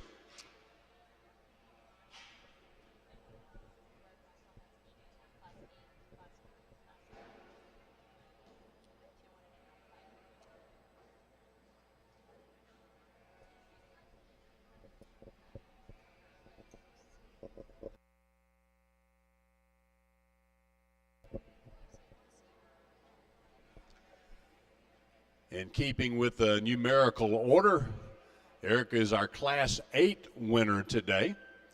And we will have Class 9, our all other breeds. These will be our junior breeding ewes to be coming into the ring here just in a moment. Class 9 being sponsored by PIP Printing for all your printing needs.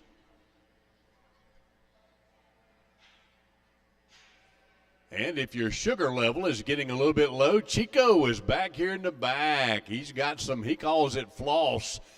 So if you'd like to support him, Chico's been here now for probably 30 years, I suppose. I don't remember, long time. I appreciate him being one of our vendors here. He has several puppet shows throughout the week. A great entertainer. You will enjoy getting to know him. Come over there and get you some cotton candy from Chico. Thank you, sir.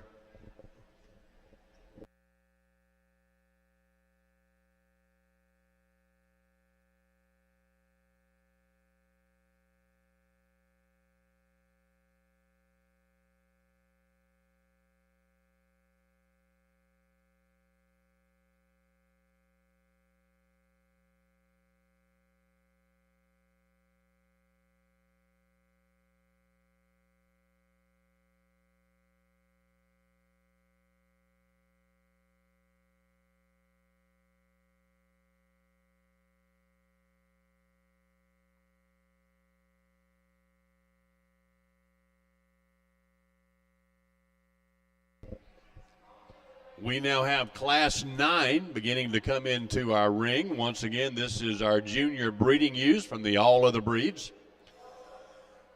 We have number 25. This is the Vanguard FFA chapter ewe.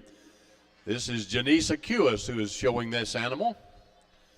Number 44, Kaylee Draper. Kaylee showing with the Bellevue Bald Eagles.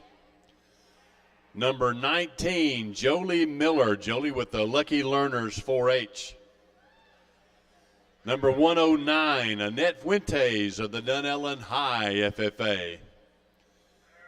Number 88, Reagan Barlow. Reagan with the Bellevue Middle FFA.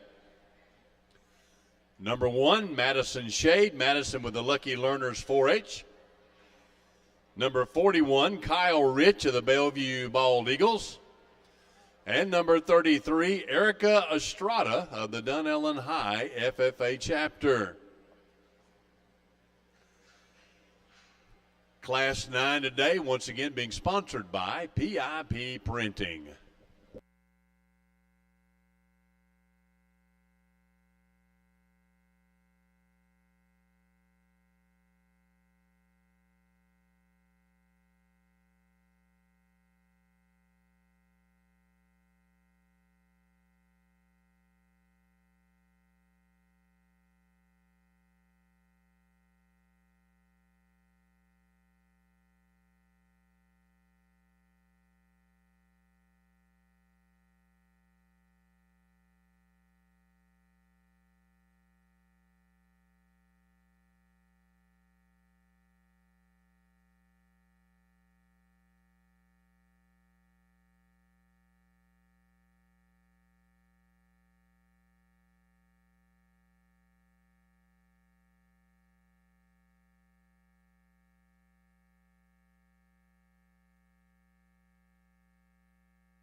All right, we got a little bit of a combination of some purebred Dorsets, and we got some Specks and Downers in here. So again, you've got a variety of breed and breed cross types. And you know, again, I'm a little old school sometimes in my thinking, but it's a lot tougher to raise a purebred than it is a crossbred. And I asked these two young ladies here, I mean, they look like purebred Dorsets to me, and she said they are. And this one's really out there too. I think, again, she's got some unique pieces for the breed.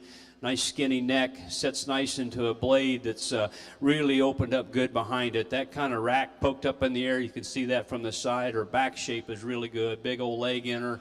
You know, to make her the perfect sheep, we set her pinned up just a bit differently, and her hind leg goes a little differently if we could. But boy, when you got that many kind of quality pieces in a breeding piece like her and still has good ring presence out here, it's pretty tough to overcome one like that. So I think she, again, is able to let us set the bar pretty high on the kind of quality that you like to find in a show.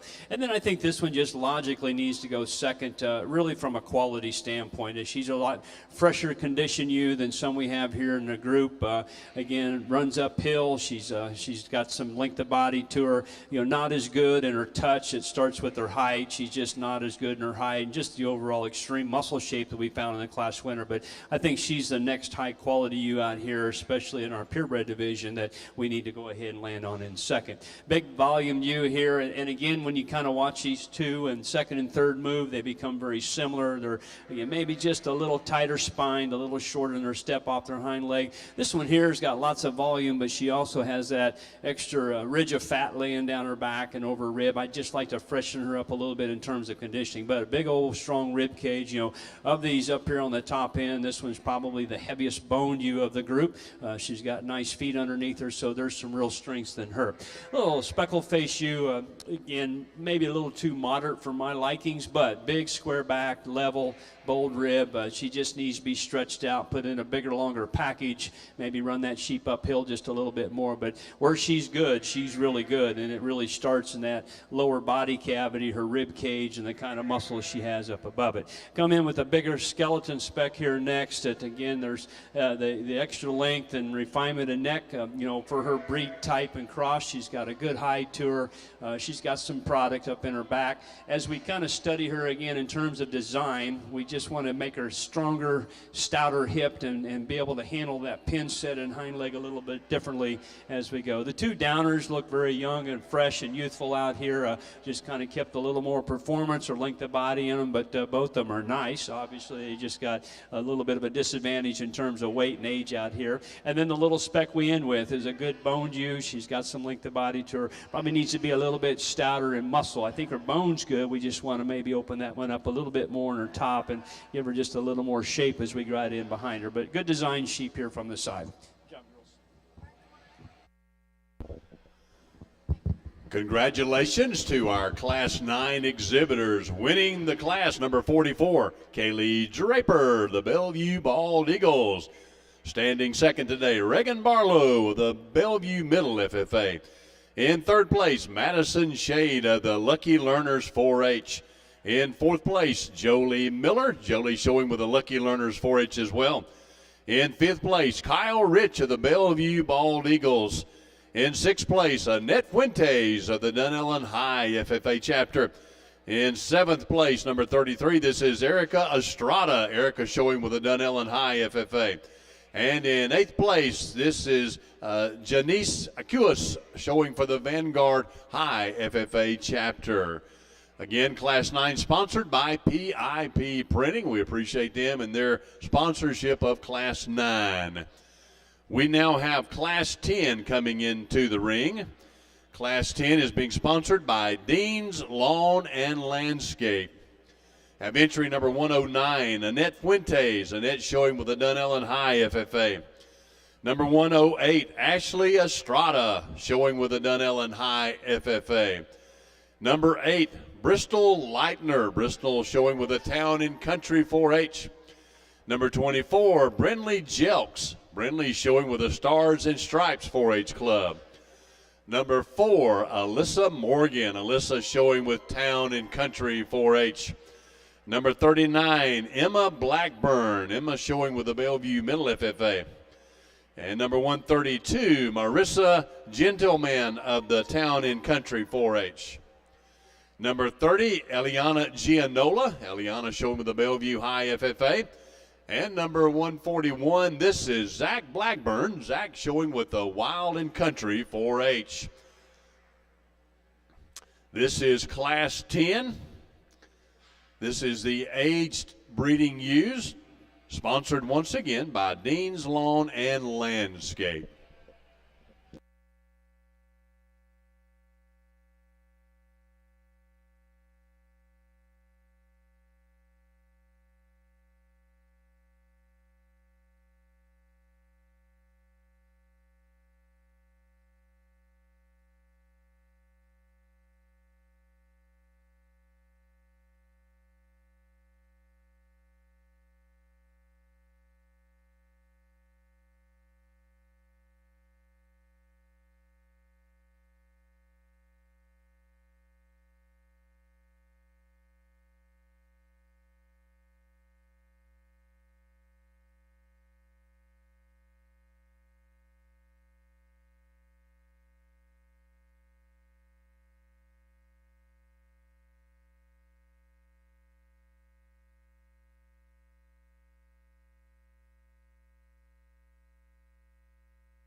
Certainly in this yearling and age U division, it's a pretty good testament that we got a lot of variation in our business, and probably you look at some that probably fit more in the frame sheep division, and you got the ones here that end up winning a little bit more in club lamb production. And quite honestly, you maybe, or at least for me personally, like to be in just somewhere kind of in the middle, because I know that we probably need to be just a little more cautious of making some of these club lambs a little too small and the dwarf gene. And so again, that becomes a little bit of a concern. But it's just really, for me, I kind of look at them as if we're going to take them home and breed them, and which one kind of have the pieces that can do some things that are pretty unique. And this one, I think, does that. Even though she's small, she's still got the real nice look and design and build to her. She stays level. I mean, she's pretty heavy in lamb right now, and her belly, you can see that. And so to keep her spine like she has it is really pretty nice. So again, not a big sheep, but has some breeding value, if you will, in terms of the pieces that she has.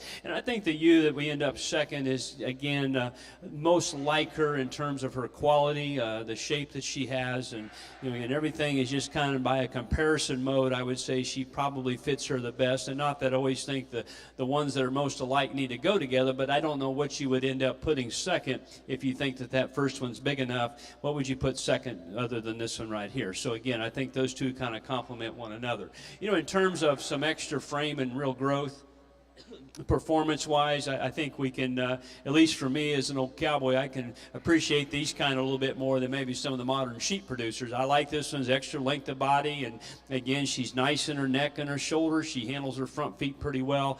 That region there where her loin hooks into her hip, we need to strengthen her and blend it in a little bit smoother if we could, and maybe just set her on a better hind leg. But that's a good ewe. I think she's got some real breeding value to her. We get the right buck mated up to that one and change a couple of her little areas here. I think she could sure have some value.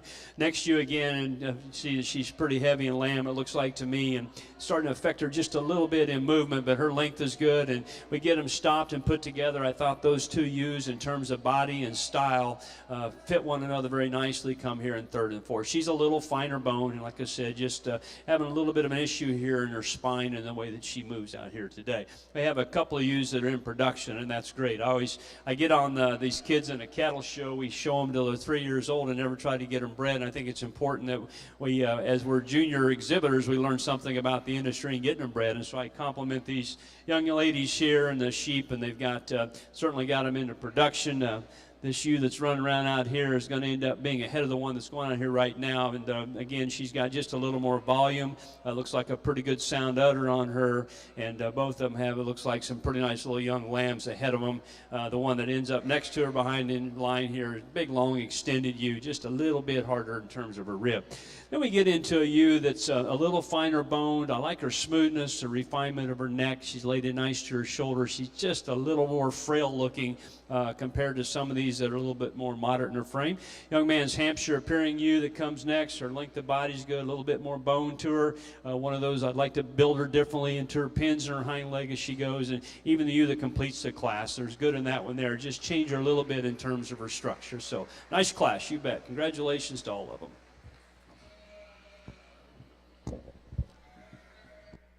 Congratulations to our Class 10 exhibitors winning the class. Number 108, Ashley Estrada. Ashley with a Dunnellon High FFA.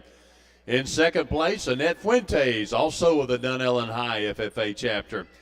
In third place, Brindley Jelks. Brindley with the Stars and Stripes 4-H. And in fourth place, this is Eliana Gianola of the Bellevue High FFA. In fifth place today, this is Marissa Gentiliaman of the Town and Country 4-H. In sixth place, Alyssa Morgan. Alyssa showing with Town and Country. In seventh place, Bristol Leitner. Bristol with the Town and Country 4-H. And in eighth place, Zach Blackburn of the Wild and Country 4-H. And in ninth place today, Emma Blackburn showing with the Bellevue Middle FFA chapter. Again, we appreciate Dean's Lawn and Landscape for their sponsorship of Class 9. Correction, Class 10.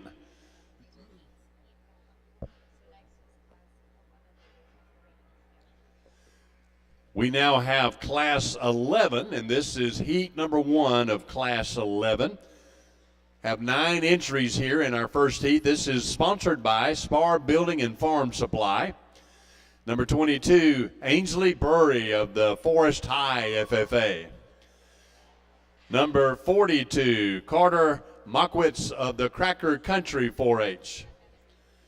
Number 92, Ramsey Jelks of the Stars and Stripes 4-H. Number 76, Riley Hall of the Lucky Learners 4-H.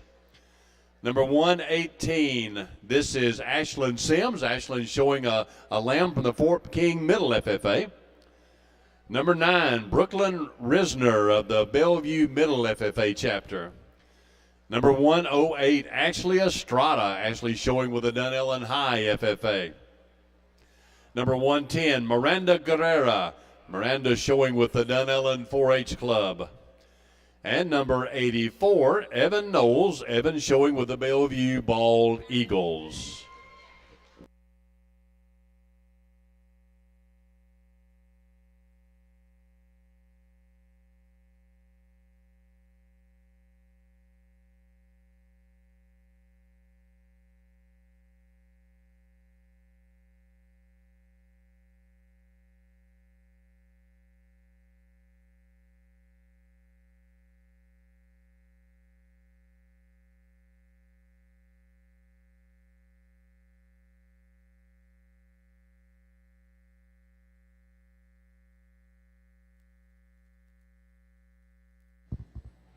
Okay, we've got a little change in the game. We're going to just, we have 3 heats of these commercial ewe lambs, and we're just going to pull a couple out of each class and then pick a champion. So I'm going to ask the young man here on the end, you're going to pull your ewe, where you want to keep her over here in the corner. Pull her out here, young lady. This Hampshire appearing ewe, we'll pull these 2 out here, and we'll look at these here in a little bit to pick a champion overall ewe lamb. So, does that work? Okay.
Our judge has pulled out our top 4 out of this first heat. That's 118. That is Ashlyn Sims. Ashlyn showing for the Fort King Middle. 108, Ashley Estrada. Ashley showing with the Dunellen High FFA. 110, Miranda Guerrera, also with the Dunellen 4-H Club. And Evan Knowles of the Bellevue Bald Eagles. We now have Heat 2 coming into the ring. We have 9 entries in this second heat of these yearling breeding ewes. Number 31, Kimberly Whitehead. Kimberly with the Dunellen Middle FFA chapter. Number 21, Breeley Yeomans. Breeley showing with Kendrick 4-H. Number 36, Carly McLean. Carly showing with the Bellevue Bald Eagles. Number 88, Reagan Barlow. Reagan showing with the Bellevue Middle FFA. Number 81, this is Grayson Benedict. Grayson showing a lamb belonging to the Liberty Middle FFA chapter. Number 29, Olivia Simpson. Olivia showing with the Town and Country 4-H. Number 17, Zoe Winslow. Zoe showing with the Fort King Middle FFA chapter. Number 83, Caleb Smith. Caleb showing with the Bellevue Bald Eagles. Number 61, Finley Humphreys. Finley showing with the Bellevue Middle FFA chapter. These are your 9 entries in this second heat. We will have one more heat in this class. Our judge will pick out his top animals, and then we will have our class championship drive.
Our top 4 animals out of this second heat. Number 21, this is Breeley Yeomans.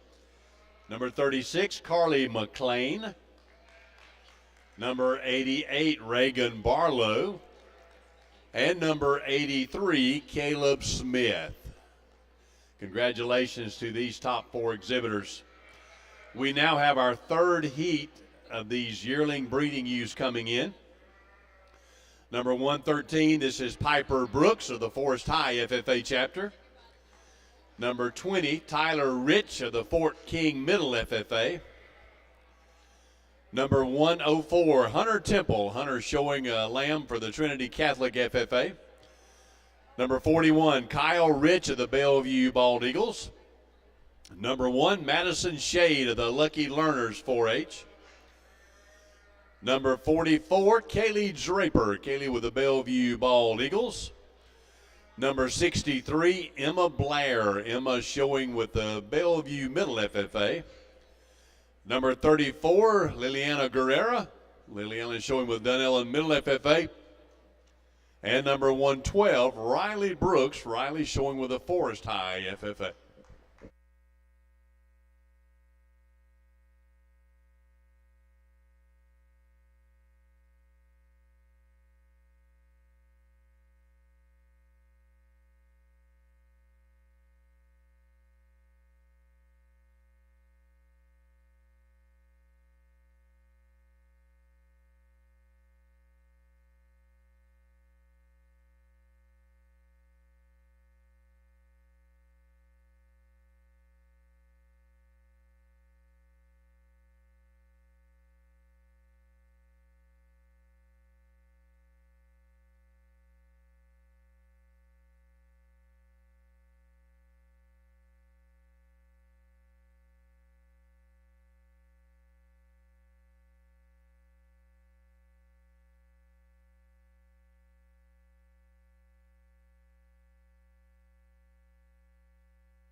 Our top 4 exhibitors out of that third heat is number 20, Tyler Rich. Number 41, Kyle Rich. Number 1, Madison Shade. And number 44, Kaylee Draper. These 12 exhibitors will be vying for our class championship here. We've had 3 heats in these blackface ewes. Again, we appreciate Spar Building Supply for sponsoring Class 11 for us.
Also want to say thanks to our official photographer of the Southeastern Youth Fair, Miss Tracy Bazemore.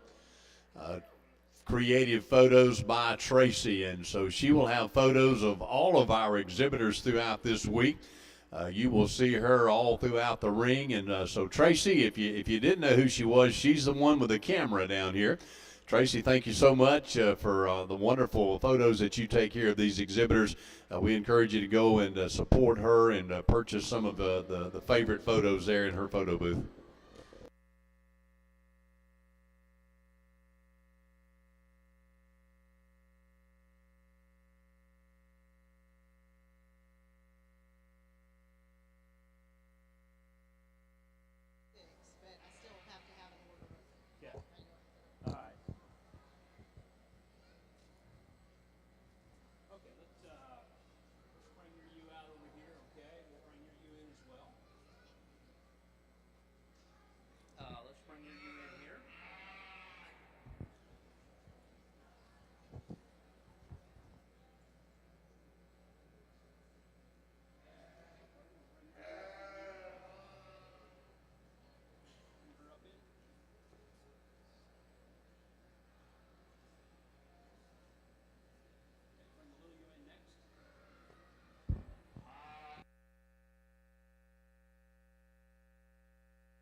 All right. Well, really a great set of ewe lambs. And again, you've got a lot of good breeding pieces out here. I think it kind of boils down to a couple of them for me, but there's sure some good ones to work with. And not just this top 6, but several that we pulled out here that didn't make the top cut. So I'm going to keep it a little bit more suspenseful. We're going to start and go from 6th to 1st. And the young lady here in the green vest that has you on the backside here, she's going to be our 6th place winner out here. And tell you, there's some things about her I really like. You bet. Let's give her a nice hand. That is one big squared up sheep up high. I like that one in her rib cage. I like the way she's made as we work out of her blade to her pins. Really heavy boned, and you know, there's some things about her that is really unmatched out here in this class. A couple little things I'd like to change. She's a little more prominent down in her lower shoulder, and quite honestly, it's just the build of her hind leg. You watch her not only standing here, but when she moves, she's got just a little more set to her hock and just doesn't organize it quite right when she gets out here and moves. But a lot of good breeding value in that particular sheep because of the real rugged look she gives, the big square back shape that she has. Young man here in the FFA jacket with the blue ewe will be 5th. And again, one of those that's got some refinement to her. Go ahead and pull her out, partner. Length of neck is good. She's a little harder to get shown out here, and I think where it becomes a little bit more of a challenge with her because that ultra refinement, she's a little frailer bone, a little tubier about her rib. I don't know that I need to have them super deep body, but that one there probably needs a little bit more flank and really just a little bit more substance as I kind of get down and start comparing her to some of the other sheep we out here in the lineup. But that's a nice ewe that I think really has a quality look to her. We're going to come up here at these next 2 ewes up here on the front end, and I think this is really, again, one of those decisions that you can kind of go either way. We've got a really big statured ewe up here the young lady shows. I love that one up front, her length of neck and the way it's assembled into her shoulder. She stays good in her spine. I think that sheep looks the part when we put her on the move. You know, she's maybe not quite as impressive as we work back into her pin set, but I think for me, and again, I look at this one as a breeding project that's really got some unique pieces to her. The way she runs uphill, her length of body, and stays very assembled. Behind her is behind her is the really big square back sheep of the group, super bold and super heavy muscled. No, we don't have them quite yet. Yeah, just a second here. But I think as you look at this ewe here, that's second in the lineup, she's a little shorter necked, a little rounder shouldered, but one that's really powerful and really thick. Okay, ribbon people. Yes, the young man will be 4th, okay? The young lady here up in front will be 3rd, so congratulations to the 2 of them. A nice pair of ewes. Are just quite different. It's all right. You're excited about your job, aren't you? Yes, sir. All right, and so it really comes down to really 2 ewes that I think are very, very good. And I think what I would tell you about both of these ewes, they both need to be just a little different coming at you up front. You know, both of them kind of throw their left front out. They're not quite as square from behind or square from up front coming at you.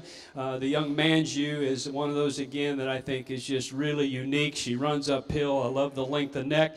She's got plenty of muscle as an individual, and yet it's shaped into her skeleton really good. Because of her length of hip, the way that it's tied into it, I think it makes her pretty unique. So again, we're going to fix her. It'd be a little up front. I could maybe stand to strengthen her up just a nickel there on her hind pasterns. What I find to be pretty unique, though, is when she gets in motion, she probably handles that hind leg better than I would expect. The blue ewe has a beautiful rib cage. You know, I think because of the shape of that rib, we're not done yet, partner. I ain't done yet. I ain't called the dogs off yet. We look at the rib cage on her and the way that it's shaped, her heart and her forerib. Again, she's got, I think because of that, that really balances that ewe out very nicely. She's not quite as smooth in her top. She's kind of got that middle, you know, rib or spine stuck up just a little bit, and got a good showman that's pretty attentive to it and the way it hooks into its hip. She probably, as I look at her in terms of, you know, her elevation, the way she runs uphill, not quite as good as a ewe in front of her. I wanted to say that maybe she was a little better up front, and perhaps when she travels, she handles it a nickel better than the young man's, but standing there, they both kind of twist out a little bit. So those are two really high-quality ewes. I think you can go back and forth. It just kind of depends on what buck you want to take to what sheep. But, partner, if you want to be second, I'll let you be second. But in my mind, you were going to be first. So he'll be first, young lady will be second. You bet. Give them both a nice hand. That's a good pair of ewes.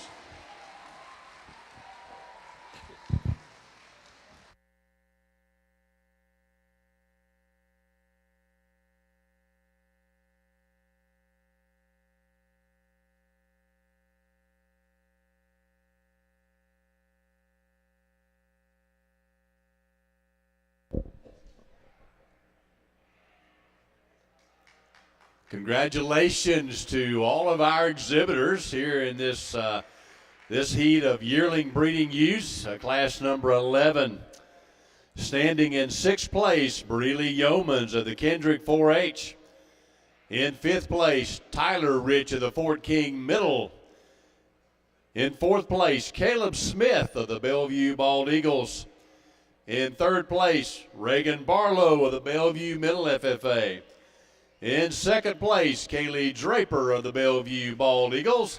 And winning this large class, Kyle Rich of the Bellevue Bald Eagles. We'll now bring back all of these class winners, and they will vie for our grand champion drive here of our breeding lambs at the Southeastern Youth Fair.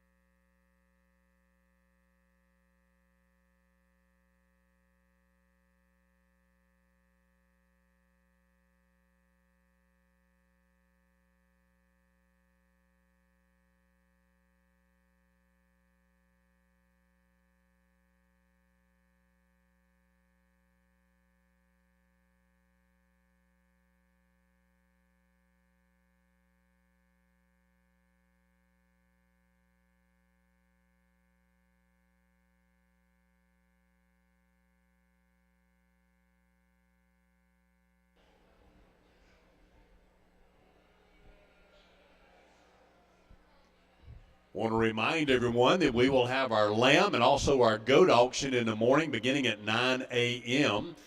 If you'd like to bid in person, you can go over to the rec hall in the morning, opening it up at 8 a.m. to register to bid. Also, you can go online and you can follow the links there, and you can register as well as bid online tomorrow as well. So we encourage you to come back and be a part of this auction here and support these exhibitors here at the Southeastern Youth Fair.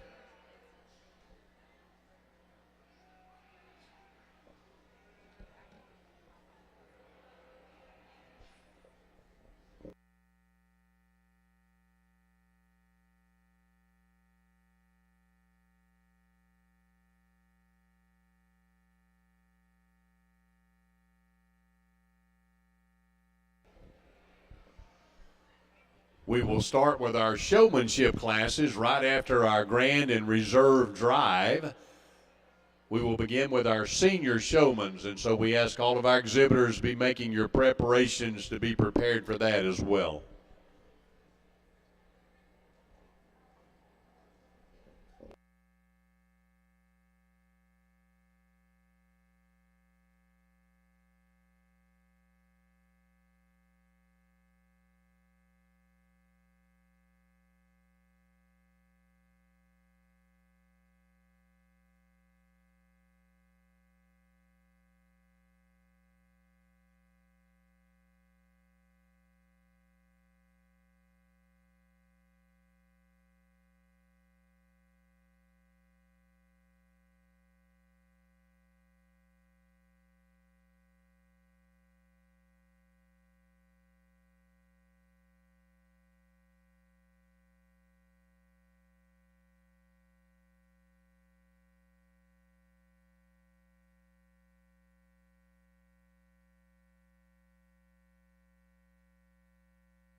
Also would like to call your attention to all the banners that are placed around our arena today.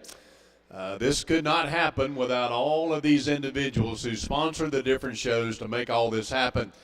In addition to that, there are hundreds of volunteers giving thousands of volunteer hours to make this show happen each year. And so we appreciate each and every one of them and the efforts that they go to make sure that these exhibitors have a chance to not only show off their animal projects, but to learn those great lessons as well of animal husbandry. We now have our 4 class winners here in our Breed Lamb Show. Our first class won by Erica Estrada of the Dunnellon High FFA. Our Class 2 winner, Kaylee Draper of the Bellevue Bald Eagles 4-H. Our Class 3 winner, Ashley Estrada of the Dunnellon High FFA. And winning this 4th class, Kyle Rich of the Bellevue Bald Eagles.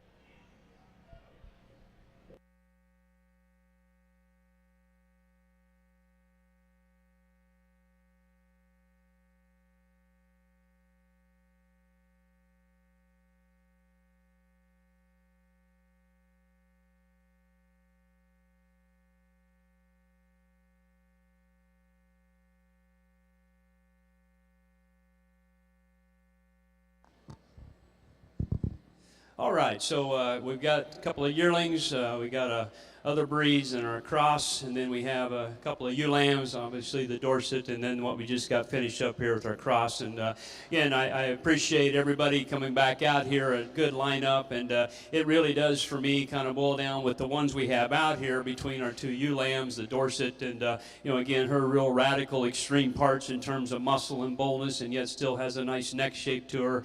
And then we just went through a really good competitive crossbred ewe lamb classes and several to get our top 6, and it's just pretty tough for me to not like everything about that particular sheep out here in this lineup. So, young man, we're going to end up using you supreme overall. Congratulations to him. Congratulations to our grand champion, Kyle Rich of the Bellevue Bald Eagles 4-H. This is the grand champion in our Breed Lamb Show. Kyle, congratulations to you. Well done.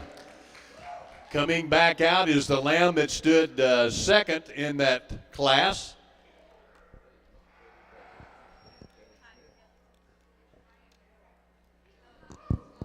All right, and they were way too close in class to not do the obvious. The obvious is the blue sheep needs a match right up with them like they did in class. Congratulations to, I think, is that your sheep or her sheep? That's what I was thinking. Congratulations to her. She had a nice set of sheep. And congratulations. This is actually a lamb belongs to Kaylee Draper. Y'all can trade if you want to. Kaylee had 2 exceptional exhibitors here, and Kaylee gets to come in as our reserve grand champion as well. Caleb, thank you for bringing that lamb in there. And Kaylee, congratulations to you and Kyle. Let's have a big hand for our grand and reserve champion in our breed lamb classes. We appreciate Bellevue Animal Hospital and member of Callie Irwin. They have sponsored our grand champion class. And then also appreciate Ocala Business Leaders. They have sponsored our reserve grand champion. And so once again, congratulations to all of these exhibitors.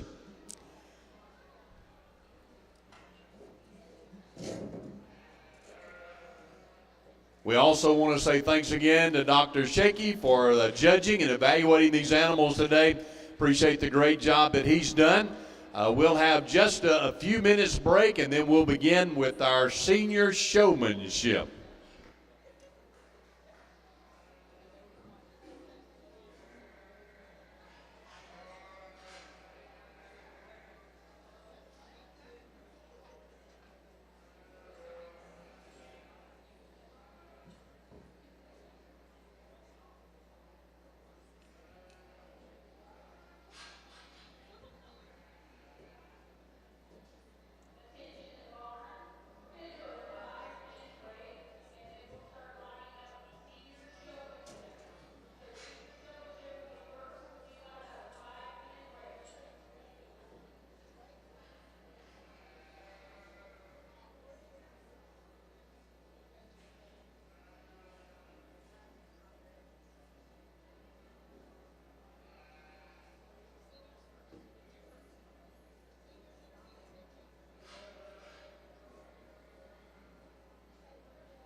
These are the exhibitors that are going to be showing in our senior showmanship. We have in the ring Madison Jenkins, Kyle Rich, Haley Alvord, O'Neill Booth, Rossi Bozeman, Piper Brooks, Riley Brooks, Caitlin Burke, Ainsley Burry, Aubrey Clemens, Lacey Clemens, Nicholas Domingo, Madison Evie, Ashley Estrada, Erica Estrada, Annette Fuentes, Eliana Gianola, Ethan Gregerson, Riley Hall, Brianna Lopez, Jolie Miller, Carson Oliver, Brinley Sapp, Madison Shade, Caleb Smith, Rebecca Lafise, Janice Acuis, Gracelyn Wicker, Breely Yeomans, Scarlett Ernest. These are our senior showmen. Earlier in this morning, our judge was evaluating based on the animal carcass and the breed merits. And this afternoon, he is looking specifically at the youngster, how well they are able to exhibit and present their animal to him. So let's give all these exhibitors in the ring today a great round of applause for being here and participating in this contest.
some great senior showmen here in this crowd. Would you give these exhibitors a round of applause? They have done a great job today.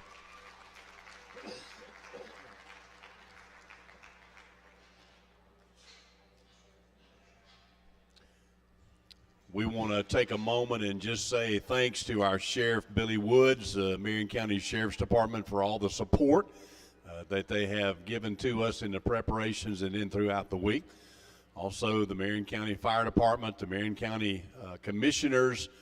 We are so thankful for these relationships and partnerships that we have with these groups of people. Appreciate the Marion County Farm Bureau sponsoring the Ag Ventures tent and many of the different events throughout the week. We are so blessed here in Marion County with these partnerships, and so we're grateful, and we encourage you to go out and visit with these different businesses that are represented by these banners, and once again just perhaps say thank you for supporting these exhibitors, the Southeastern Youth Fair.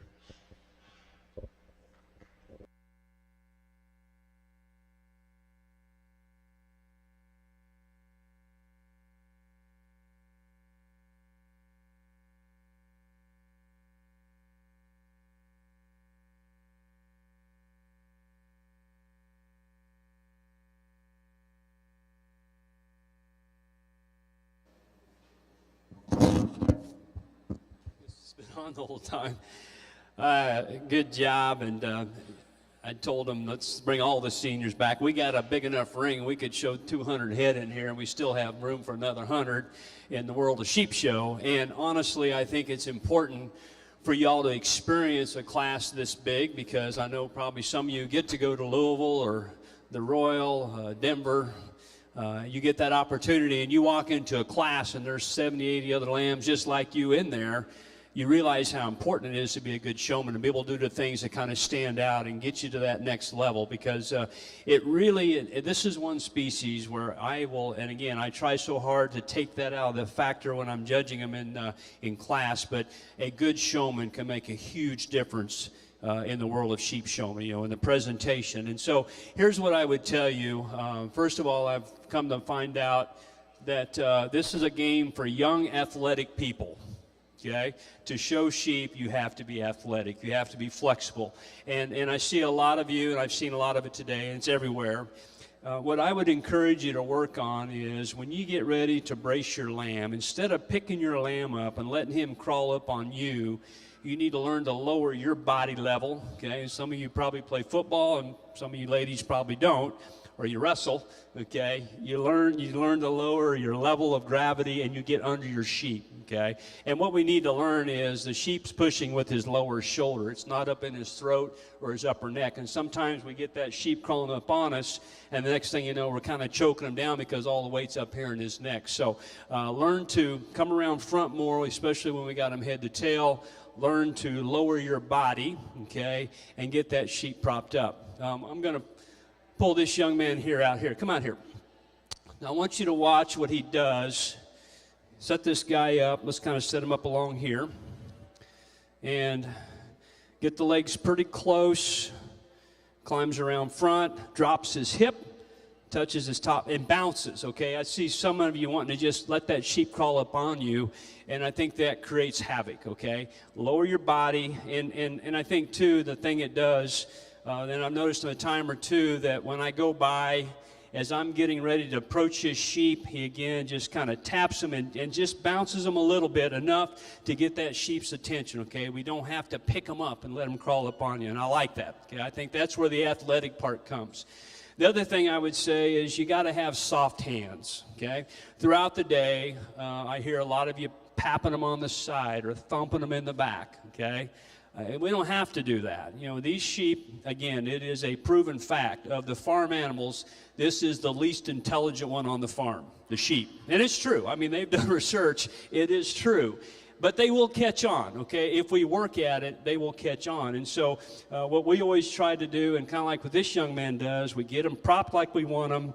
We touch them. We don't even use our palm. We would just take something simple as this right here on his side, and that sheep knows it's game on. It's time to look my best. Boom, get them popped up. Don't hit on them. Don't slap them. When we're walking around, too many are going pap, pap on the side. We bring 100 people in from Orlando and they watch that, what are they thinking?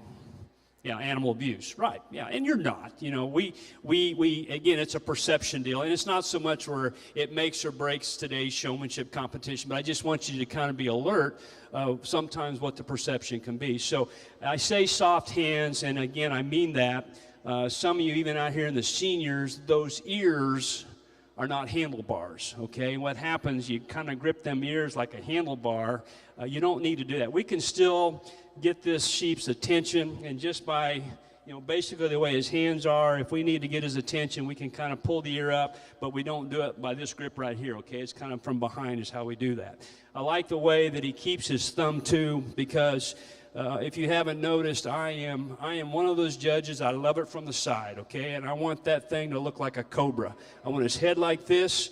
I want his neck right up out of his shoulder, and then I want that neck to come right out of the top of his blade and hook in like that. And when you have his head like this, you're able to kind of control the direction of his head. That makes a lot of difference, okay?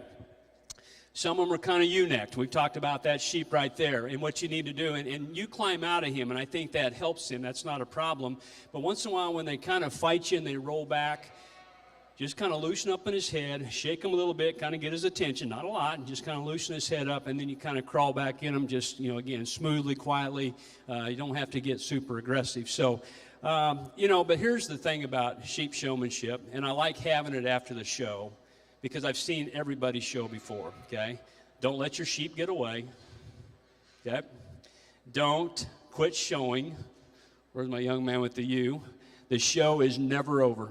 I told my boys, if we are standing 100 yards back behind there, I want that thing looking like a champion outside the gate. Because you never know when that judge, and I'm guilty of it, I'll kind of gander back there to see what's coming next because I can't wait. Okay, it's kind of like Christmas. Judging a show for me is like Christmas. You can't wait to see what's in that package, right? I'll be peeking back there to see what's coming next. And so when you're out here until the ribbon has been assigned and you leave that gate, you never quit showing, okay? It's no sense of stopping. You've worked all year long to get here. Don't give up in the last minute. You keep your guard on and you keep the show going. So just so many little things. And what I like about having showmanship now is I've seen you in the ring earlier. Okay, I know what you can do.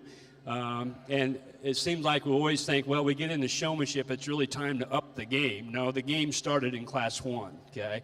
And the way you presented the first time you came in the ring. So, and I think a lot of it's just kind of where you're positioned. I think getting up in front, being able to take this sheep who's not, again, beautiful shouldered, but we're able to kind of get his thigh running down to the point of his shoulder. And when you got a white-headed sheep or white-hided sheep like this in black pants, it makes that sheep's neck look like it's that big around now, okay? And so he does a good job in terms of making him look like a wedge just by where he has his knee positioned on his shoulder, and yet it's not completely covering it up. I've seen too many of them that Dad's been back there covering that shoulder up, and so you're just kind of hugging them like this, and I don't like that. I mean, again, I think it's still good that, you know, we still see part of that, but so much of this is all about lines, you know, and being able to keep his neck up out of his shoulder, get him presented right. But the thing I like about what this young man does is he's got nice, soft hands. Again, he's very relaxed. He doesn't get in a big hurry. There's other judges that say you're too relaxed, okay? You need to be more aggressive, and I'm just the opposite. I like it when a showman takes time, does it right, doesn't get in a big hurry like there's a fire, you know? We want to take our time. So, okay, congratulations to everybody. Let's go ahead and put him back in line. They've asked me to pick a top three, but what I want to do, let's give everybody a nice hand out here. This is one of the few county fairs I've been to where more than 10 seniors show up, so that's pretty cool. I like your dedication out here. This is a sport. It ain't like a Michael Jordan, Mahomes in the world of football. You know, those guys were born with talent. The nice thing about showing livestock is you have to have desire, you want to compete, and you want to get better, and you can do that. And we do it at home. You know, it's nothing more than just practice, practice, practice, because with the least intelligent species that we have out here on the farm, they do learn, okay? They can learn, so just work at home and practice and get more comfortable. I think a lot of it's just kind of, you know, a little tense. I can sense it in your body language. Just maybe don't feel real comfortable with myself out here, let alone trying to keep my sheep in line. So congratulations. We're going to give them here one more look, and we're going to pick you top three. for our record keepers and ribbon girls and whatever, I will go from third to our champion. Okay? Again, one more nice hand for everybody. Congratulations. What a good group of seniors.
Congratulations to all of our senior showmen.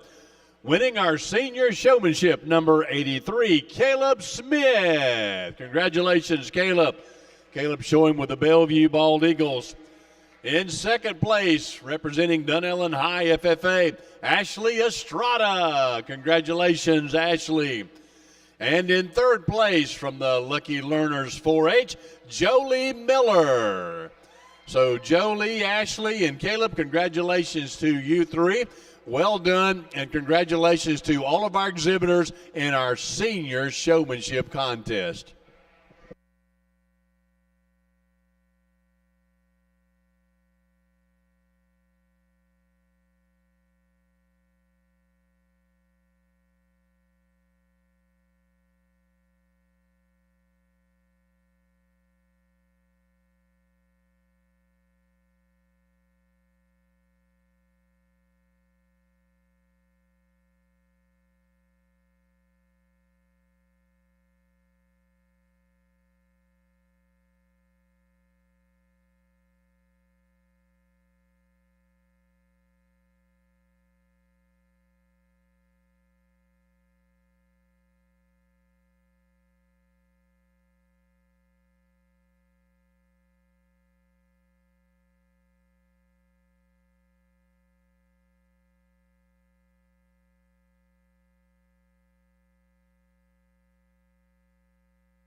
This is the intermediate division that is coming in now to show.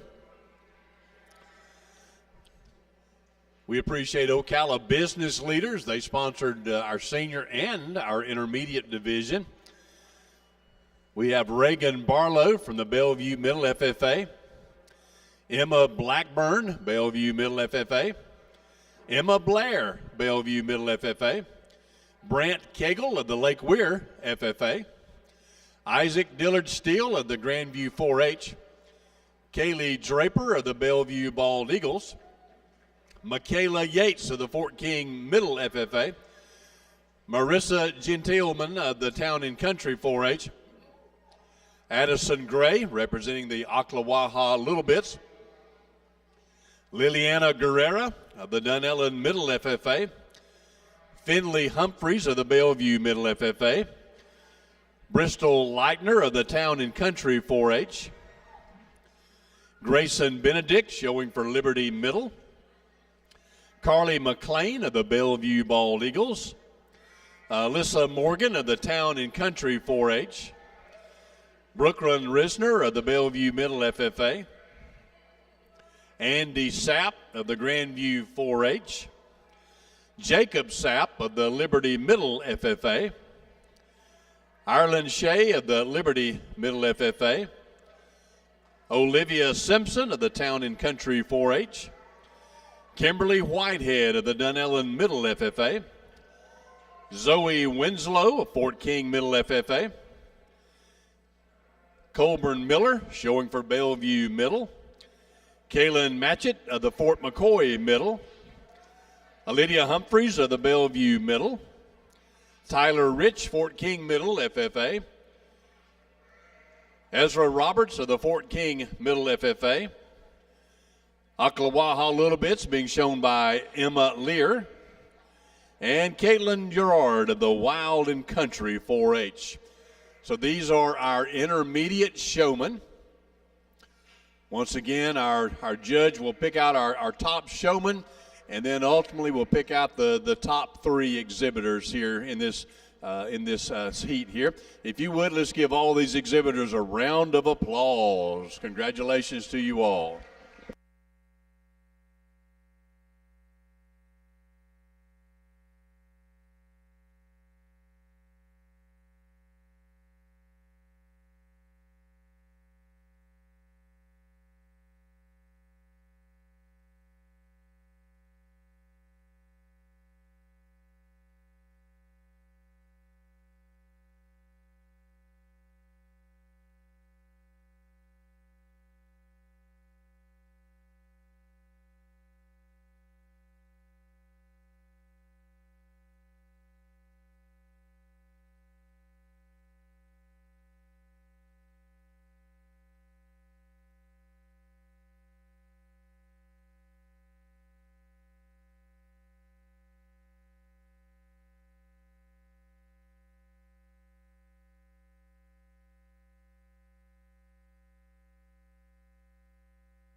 please give these intermediates a nice hand. And it's really fun, and I could take hours to do this.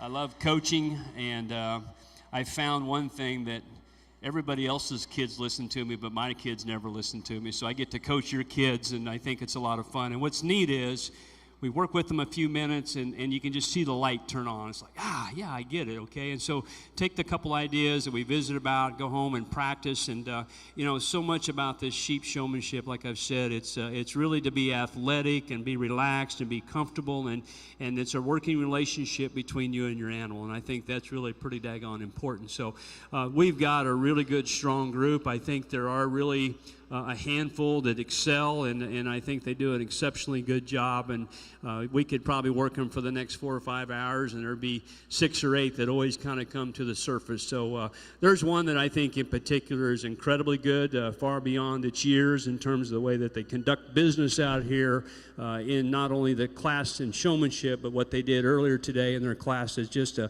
very, very mature showman that I think is exceptional in the craft of getting one presented. So we're going to do like we did in our seniors. I'm going to pick the top 3. We're going to start with our 3rd overall, and then our 2nd, and then our champion. So one last time, give them a great hand. These young people deserve it. Little Freckles down here in the corner, she's going to be 3rd overall. Congratulations. Great job by this young lady here. Congratulations. You betcha, babe. This young lady over here with the Dorset, really good, strong job, solid, very relaxed. I like your approach out of here. Congratulations. And this young lady with the blue ewe, absolutely incredible. Let's give her a nice hand. Congratulations to her. Good job.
Congratulations to our intermediate exhibitors here in this showmanship contest. Let's give them all another round of applause. And congratulations to Kaylee Draper. Kaylee showing with the Bellevue Bald Eagles, and she is our winner in our intermediate division.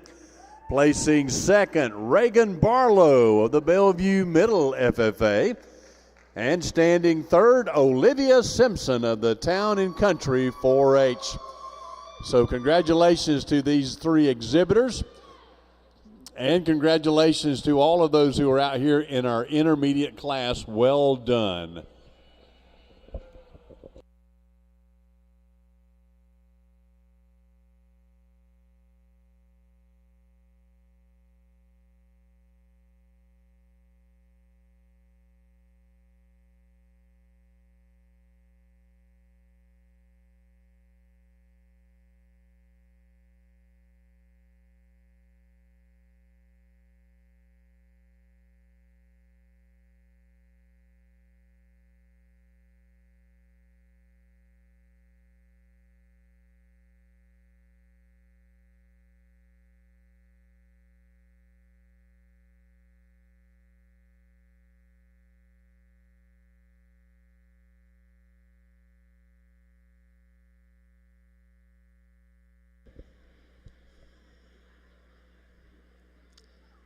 We now have our junior division in our showmanship. These exhibitors coming into the ring now. Number 141, Zach Blackburn. Zach with the Wild and Country 4-H. Number 82, Sadie Graham. Sadie with the Lucky Learners 4-H. Number 110, Miranda Guerrera of the Dunellen 4-H Club. Number 103, Joseph Henrich of the Kendrick 4-H Club. Number 24, Brenley Jelks. Brenley with the Stars and Stripes 4-H. Number 92, Ramsey Jelks, also with the Stars and Stripes 4-H. Number 84, Evan Knowles. Evan showing with the Bellevue Bald Eagles. Number 42, Carter Meckricks of the Cracker Country 4-H Club. Number 70, Aniston Post of the Dunellen 4-H Club. Number 71, Avery Sapp of the Grandview 4-H. And number 102, Wells Seiler, Wells showing with the Kendrick 4-H Club.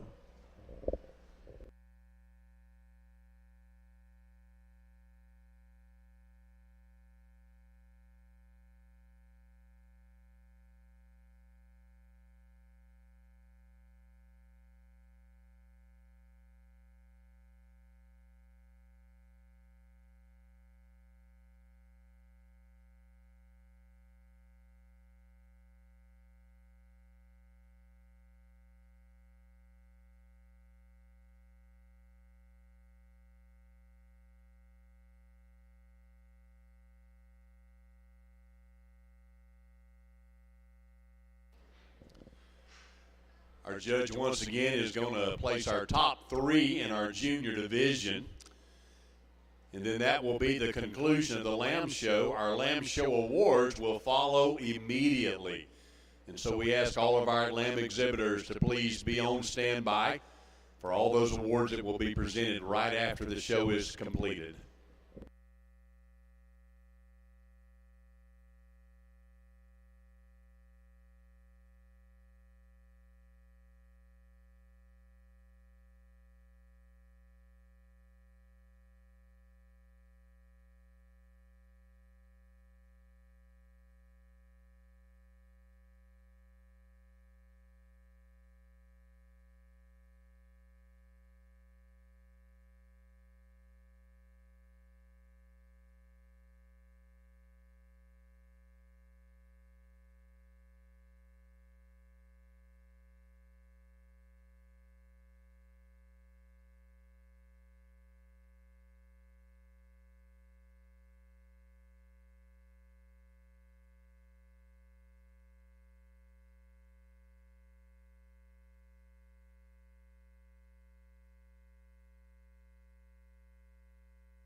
All these junior exhibitors are ages 8 to 10 years old, and they are doing a great job in the show ring this afternoon. Would you just give them a round of applause? Well done, young men, young women.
It's always good to end with a bang, and we were able to do that out here in our junior group. And, I really appreciate those of you that showed without a halter. I think that's good. And yet I also would say that I don't have a problem with showing with the halter. I think it's important that you build confidence, and I know for some of you it's you're kind of right there on that edge where, like, she's worked so hard down here in this weather.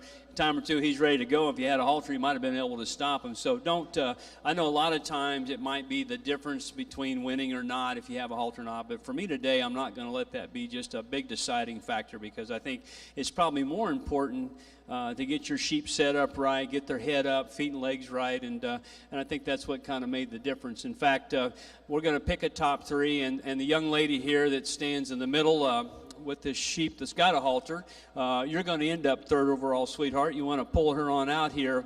And again, it's not, it's because once we got her stopped, she does a really nice job in getting her lamb set up, kind of keeping the feet and legs right, keeping its head up. And like I said, if she didn't have that halter on there, I think it would have been very easy to keep her up here in the top three. But good showman, does a good job, and really is kind of the presentation here towards the end. Young lady here that has this ewe standing second, got the big ribbon. Let's give her a nice hand. She's going to be our reserve champion. Did a good job out here. Always kind of had her eye on me.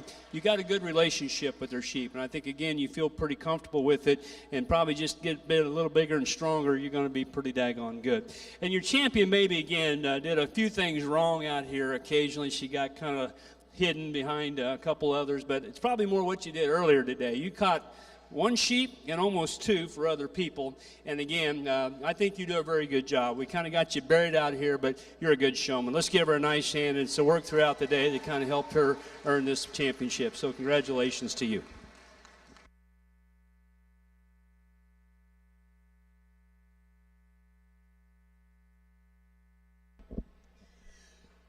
Congratulations to our junior exhibitors winning the junior showmanship. Representing the Stars and Stripes, Brinley Jelks. Congratulations to you, Brinley. And then coming in second, perhaps a little sibling rivalry here, we've got Ramsey Jelks, also of the Stars and Stripes 4-H Club. And standing third today, Miranda Guerrera of the Dunellen 4-H Club. So congratulations to all of these exhibitors. We're really proud of you all. And a special congratulations to Brinley, Ramsey, and Miranda. Once again, this will complete our show for today. We will begin our awards in just about 2 minutes, and so we encourage all of our exhibitors to be prepared over here as we get ready to present those.